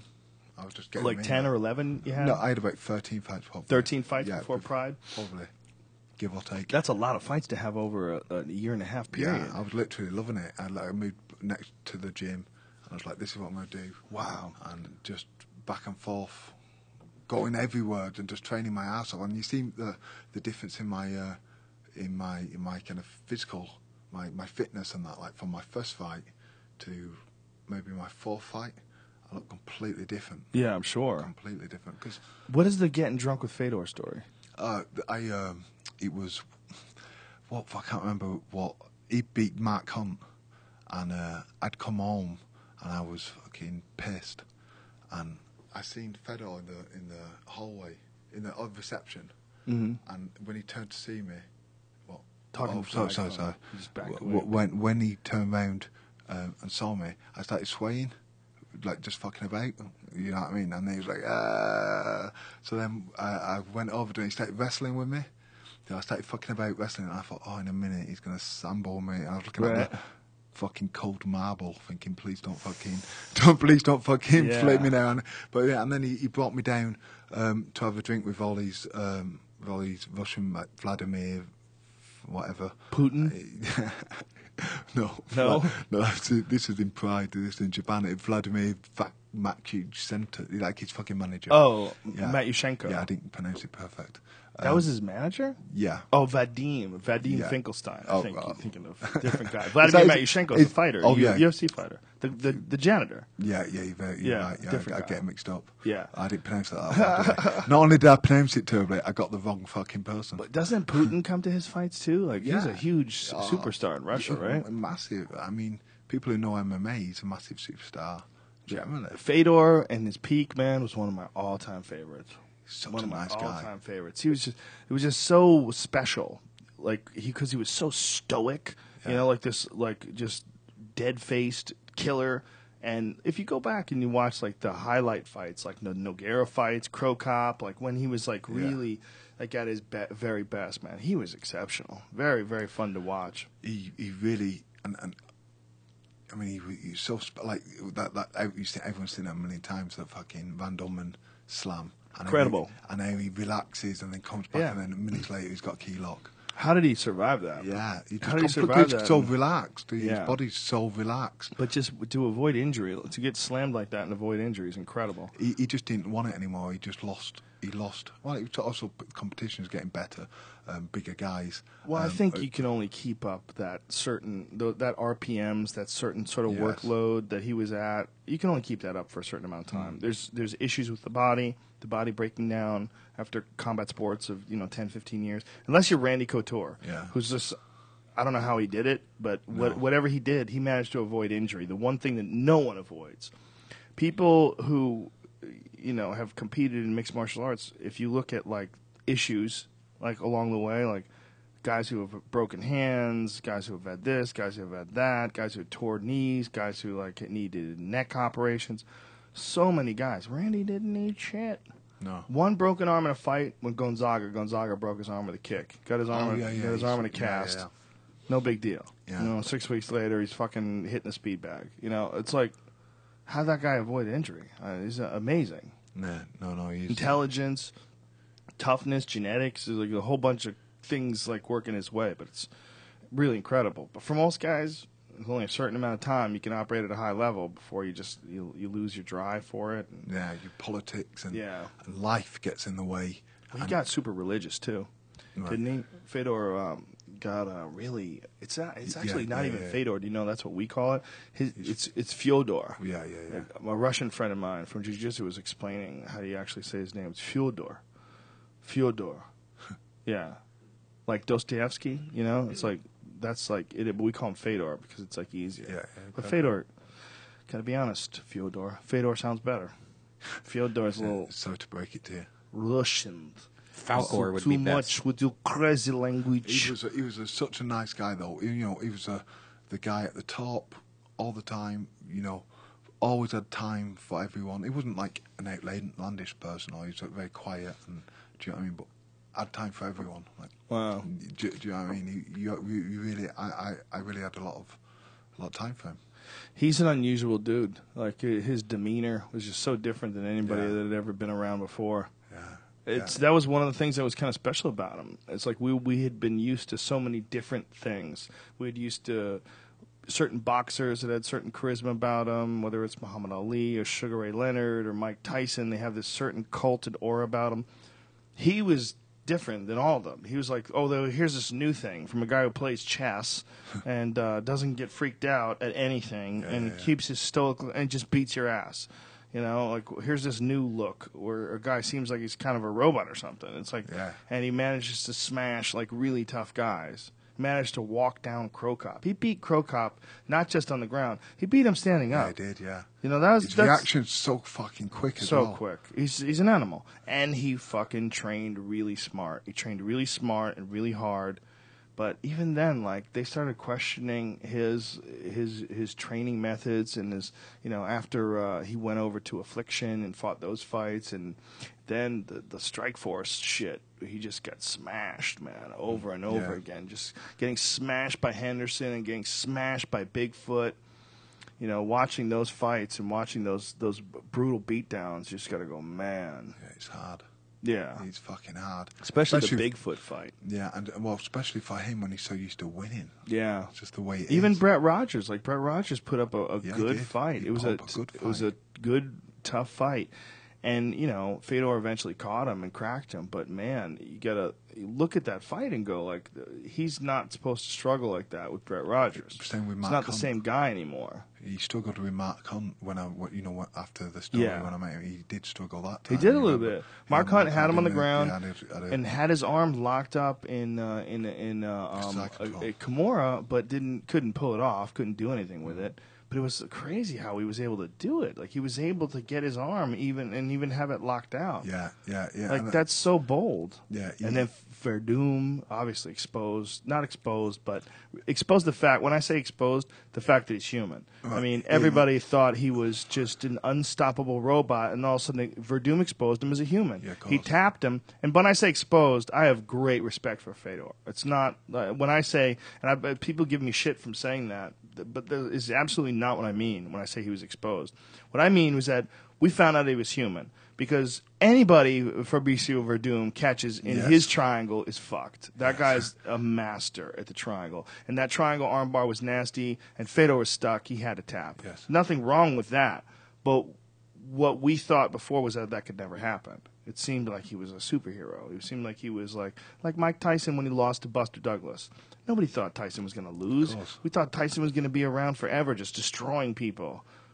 And then when he got destroyed, you're like, what? This can't be real. It was so exciting. He was exposed. And it's not that he was one of the greatest fighters of all time. Mike Tyson is absolutely one of the greatest boxers of all time. One of the greatest heavyweight champions, the most exciting of all time. But he's exposed in that fight as a human being. Yeah. That's all. Not as a bad fighter. He's amazing. But that's a human. Yeah. And every human is subject to the laws of Nature. physics and nature. And you know, and you can only... You know, you can only go so far in these meat vehicles. And I think it's the mental side of it too. Obviously, I don't know, but I just think Fedor didn't have the same drive anymore. No. I think it's hard to keep up after all those years. You know, years and years and years and years of hard training, being away from your family, and again, he got really religious too. Why are you doing it? Are you doing it to test yourself? Are you doing it for money? Are you doing it to be number one? You know, what is it? What are your motives behind it? You know, it fucking hurts. It's hard. Yeah, mentally and physically. And it's to keep it up, to get there, unbelievably hard. To keep it up, as unbelievable, and to keep it up for as long as he did, it's only you only have a certain amount of RPMs that you can push for. There's only like a certain amount, especially in like a crazy situation like cage fighting. You got to think there's only a certain amount of times a man can get hit. There's only a certain amount of times a man can get thrown or armbarred or kicked. There's a finite number in there somewhere. And he's a smart guy. He has to have realized that at a certain point in time. And then Verdum, and then Bigfoot, and then Henderson. It's like, okay, you know. Yeah. What a legacy, though. Yeah, what a legacy. What they were trying to put together Brock Lesnar and Fedor recently. The UFC was. Yeah. But he doesn't want to do it anymore. Yeah, but they say that, but I mean, were they? I don't know. Oh, did Brock Lesnar or Fedor don't want to do it? Because I don't think Brock Lesnar was too happy. Brock Lesnar would have done it. Do you think so? Yeah, they offered him a fuckload of money. I bet he would have done it. Yeah. Well, I don't know. But Brock, he looked like he didn't want to. He looked like I mean, he had the surgery, which is massive. That was a huge issue. You know, he had, for folks who don't know, he had diverticulitis, and they removed like 12 inches of his colon. It's a very serious internal surgery. It was a real injury. And then X amount of months later, however it was, he's fighting Alistair Overeem. Yeah, and Overeem knees him in the body and kicks him in the body. And have an Overeem kick you in the body, like, ugh. Jesus Christ. To me, before I think he was thinking about the fight. I think he was worried. I mean, you're obviously worried about every fight, but I think he was even more, because from what I saw him when Kane beat him, he turned his back. Well, when Shane Carwin got him standing as well. I mean, I think personally, Brock Lesnar is one of the greatest athletes to ever enter into MMA. I really do. I just think that if he was going to do it, what he did is what you did. Just jumped right into the deep end. What he did, he was fighting, even crazier. He was fighting Frank Mir, second fight. Yeah, second fight.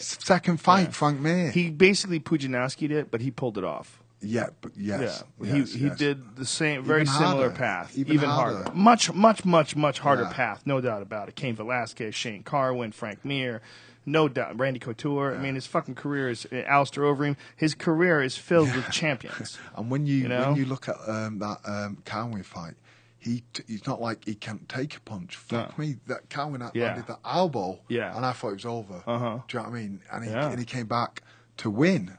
Convincingly. Well, his fight with Heath Herring, his fight in the UFC, his third fight in the UFC, or his second fight in the UFC.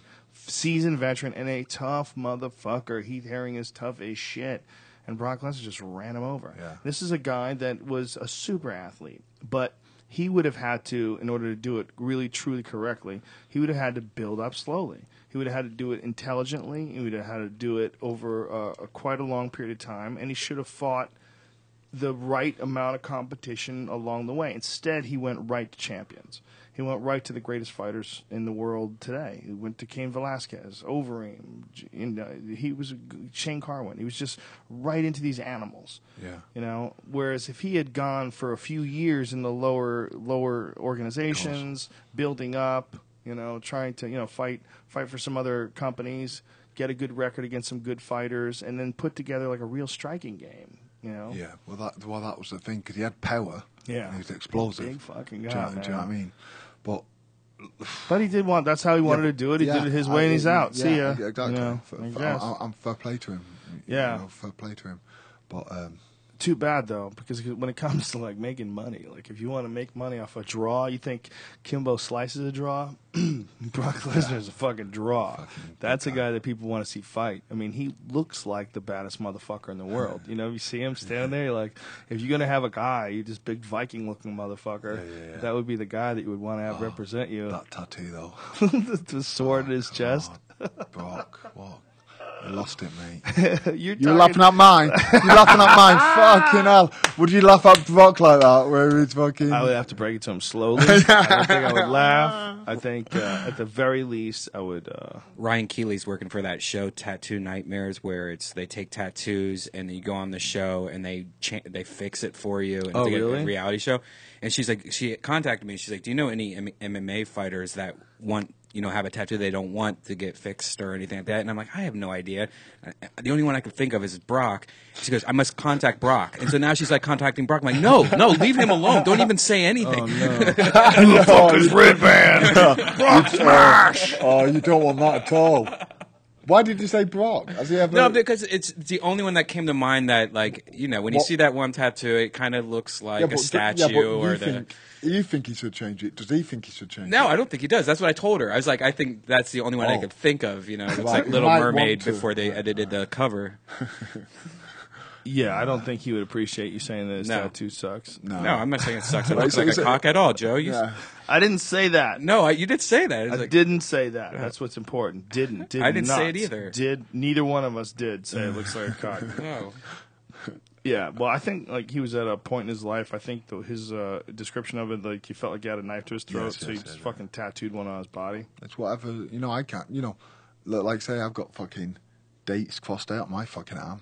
Do you know what I mean? So you're not gambling at all now? Is that the deal? Well, last time, I'm doing a documentary, and basically I was doing the documentary. I gambled up the rest of my money. Me and my missus' money, and I ended up living in the gym. Whoa. Yeah, and it was fucking freezing. God damn. Yeah, and so I was living in the gym on a mattress, and I got offered. People offered me to stay other places, but I knew I needed something big to get me back into training. I was 145 kilos. What's that in pounds? It's like 300 pounds. 300 plus pounds. 300 plus? Yeah, a lot, like 330 or something. Whoa, yeah, 330. Yeah. I mean, and I'm not good weight either. I've been that heavy before, but it's been muscle. Right.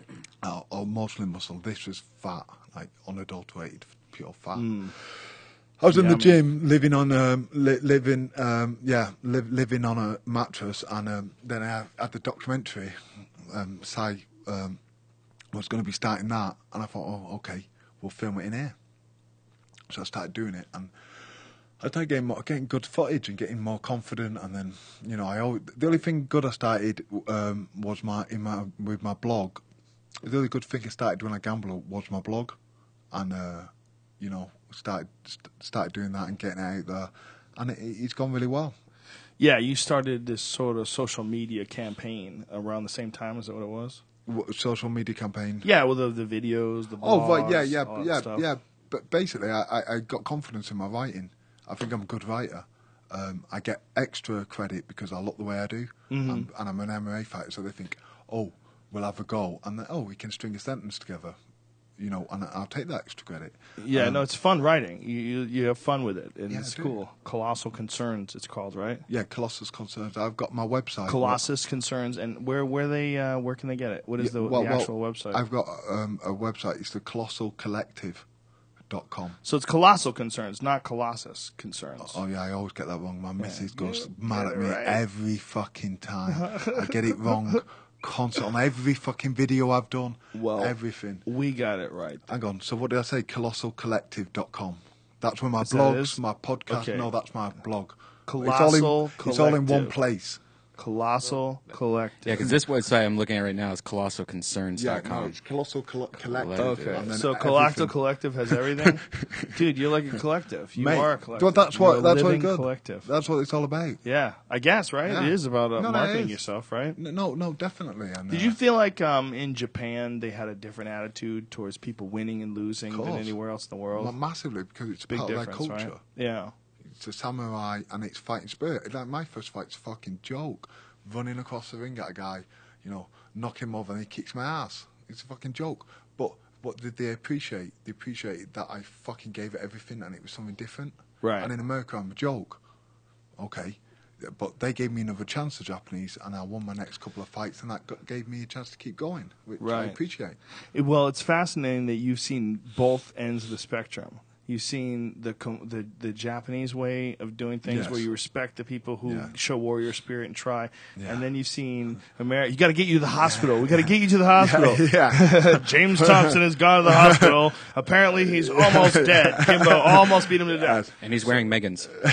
Hey! the video, the Hey, Meggings the video. Meggings. Yeah, you have a campaign against skinny jeans. Is that what it is? Oh, well, it's men's fashion as a whole. Skinny Men's jeans. fashion as a whole. And fucking Alpha Nail. What the Alpha fuck? Nail is created by the people. It was Yeah, originally sorry created by about the people that do On It. Yeah, I know. Sorry about People that. that do it's all right. That's how I man. do it. I made fun of them I've got- constantly. good. Well, listen, the guy Aubrey, the guy who I'm in business with, is an awesome dude, and it's a lot of guys in MMA wore makeup and wore nail polish, which is essentially makeup. Yeah. I mean, it is makeup. Well, yeah. I mean, it's makeup. It's nail polish, but it's makeup. Yeah, cool. What are you doing? You not that color your toes? Did you paint them that So color? That's your makeup. so your toenails don't crack. Yeah, that's Yeah, what they of course. say. But some guys actually do have, like, I think Frank Trigg might have been the one who started out. He had like problems with his toenails. I don't believe it. You think he just likes? Just Tate think he Fletcher likes used to fun. always have his A fingers. lot of guys painted. did it. It was a thing that happened for a while when MMA sort of was like starting to pop, and some guys still do it. I notice it in fights. Some guys still have their you know, toenails painted. Guys can do whatever they want, but I did this, and obviously it's tongue in cheek. But people can wear whatever the fuck they want. But I do think men's fashion. Yeah, and what we're saying, what you did, there's a video. It's men against meggings, right? Yeah, That's men against meggings. It's pretty funny, man. You take the meggings off and you burn them. Is that like those leggings pants? Well, Are they they're lycra. They're lycra? They're lycra. They're like fucking. They're like tights for men, but instead of leggings, But they call them meggings. That's the clever fucking Oh, twist. right. So And they're- men they're wear them on the street? They walk Yeah. around with them on? They're not. You're not talking about at the gym, right? No. Because a lot of guys wear them for Don't training. get defensive. Don't get defensive. Yeah, because Joe. I wear those for training, and No. I'm like, am I Mate, a megging wearer? Yeah, listen, Damn it. like at the end Look of at the video, it's Yeah. me being comfortable. Look at that sweet little touch in Oh, those yeah, meggings. Little damp It's the spot. Andy Dick Show. Oh, Joe, come on. Yeah, that's a good look for you. I don't know why you're not embracing it. So you take. Look at that battle road. What do these guys when they have these meggings? Where do they put their like wallet and shit? That's a good question, Joe. No fanny pack. They're scared of a They put fanny it up pack. their ass, Joe. Maybe that's the next step. I'm not scared of a fanny pack. I wear a fanny pack to the airport. Yeah. I do all the time. No, no, I man. still do. People see me with one. They go, "Are you serious?" I'm like, "Yeah, I'm fucking serious." Fanny packs are where it's at. If you're not trying to get laid and you're just carrying shit around, what do you care? Why wouldn't you put a fanny pack on? Yeah. What about the Meggins? Exactly. You fancy Meggins? No, that's where I draw the line. Because that's. God, that's what I'm saying. Yeah. That's where we need to draw But- the line. But if you want to let everybody know that you're gay, wear the meggings. Like, it's a good move. I would say if you're a gay guy, you're letting people know what's up. And the fucking ass cheeks. Nothing wrong with that. The ass cheeks. That's what they fucking, like. Don't you like that? Girls with yoga pants? They like it that. too. Your cock's all plastered to the side of your little megging leg. Megging leg. To like a light blue, like an ocean blue, like something you might see in the bay in Hawaii. I can see It's it. a nice, delicious light blue leggings with your cock 3/4 hard pinned to the side of your leg. Your belly button That's what I'm talking piercing. about. So belly get- button piercing. A dude with a belly button piercing. Suspect number one. And a ponytail. Hey, who blew those people? Is that a guy with a belly button ring? Let's talk to him. All right, James Thompson. It's been a fun time, man. I've enjoyed it, mate. I've It's been enjoyed a the bit shit out of surreal. it. It's been great. It's been fantastic. Best of luck to you, man. If you ever need us to promote anything, you want to get anything out there, and you want to come back and do it again, you want to tell some more stories, anything. At J Colossus, Twitter, sorry. J Colossus, Twitter. And James, the Colossus Thompson for Facebook. But Colossal Concerns. No, if you're looking Colossal Concerns, if you're looking for the blog. Colossal right? Collective. ColossalCollective.com. Colossal Concerns is the blog. J Colossus. That's right, that's me. That is Got you on Twitter. Okay, so. And what are you on Grindr? Oh, I've got to give a... Hey, easy, you boss. fuck, you son of a bitch. You son of a bitch. You got what else? What do you have to say? I can't remember. Oh. What are you saying about brain damage? About what? Brain damage? Brain damage. It's not good for you? No, that's very true. Makes you gamble. Thanks to Ting for hooking us up. Go to rogan.ting.com and save $25 off any device and or service, an ethical cell phone company that you can get behind. Thanks also to audible.com, audible.com/Joe. Go there, get yourself a free audiobook. I recommend The Disaster Diaries by my friend Sam Sheridan. It's excellent, and it's available for free to you if you do this because you get one free audiobook. So go check it out and sign up. You get one free month, one free audiobook. Audible.com/Joe. Go to onit.com, ONNIT. Use the code name Rogan. Save yourself 10% off any and all supplements. Go there and get your freak on. All right, folks, we will see you next. Well, we'll see you next show will be tomorrow with Powerful Brian Callen. And then we also have a show with Dana White on Thursday. And then Friday night, we got the comedy show with Mad Flavor, who is also known as Joey motherfucking Diaz, and me. And we will be at the Grove in Anaheim. If you go to joerogan.net, you can find out all the ticket information. And that's it, freaks. We love the shit out of you, and we'll see you tomorrow, and we appreciate you very much. Thank you. All right.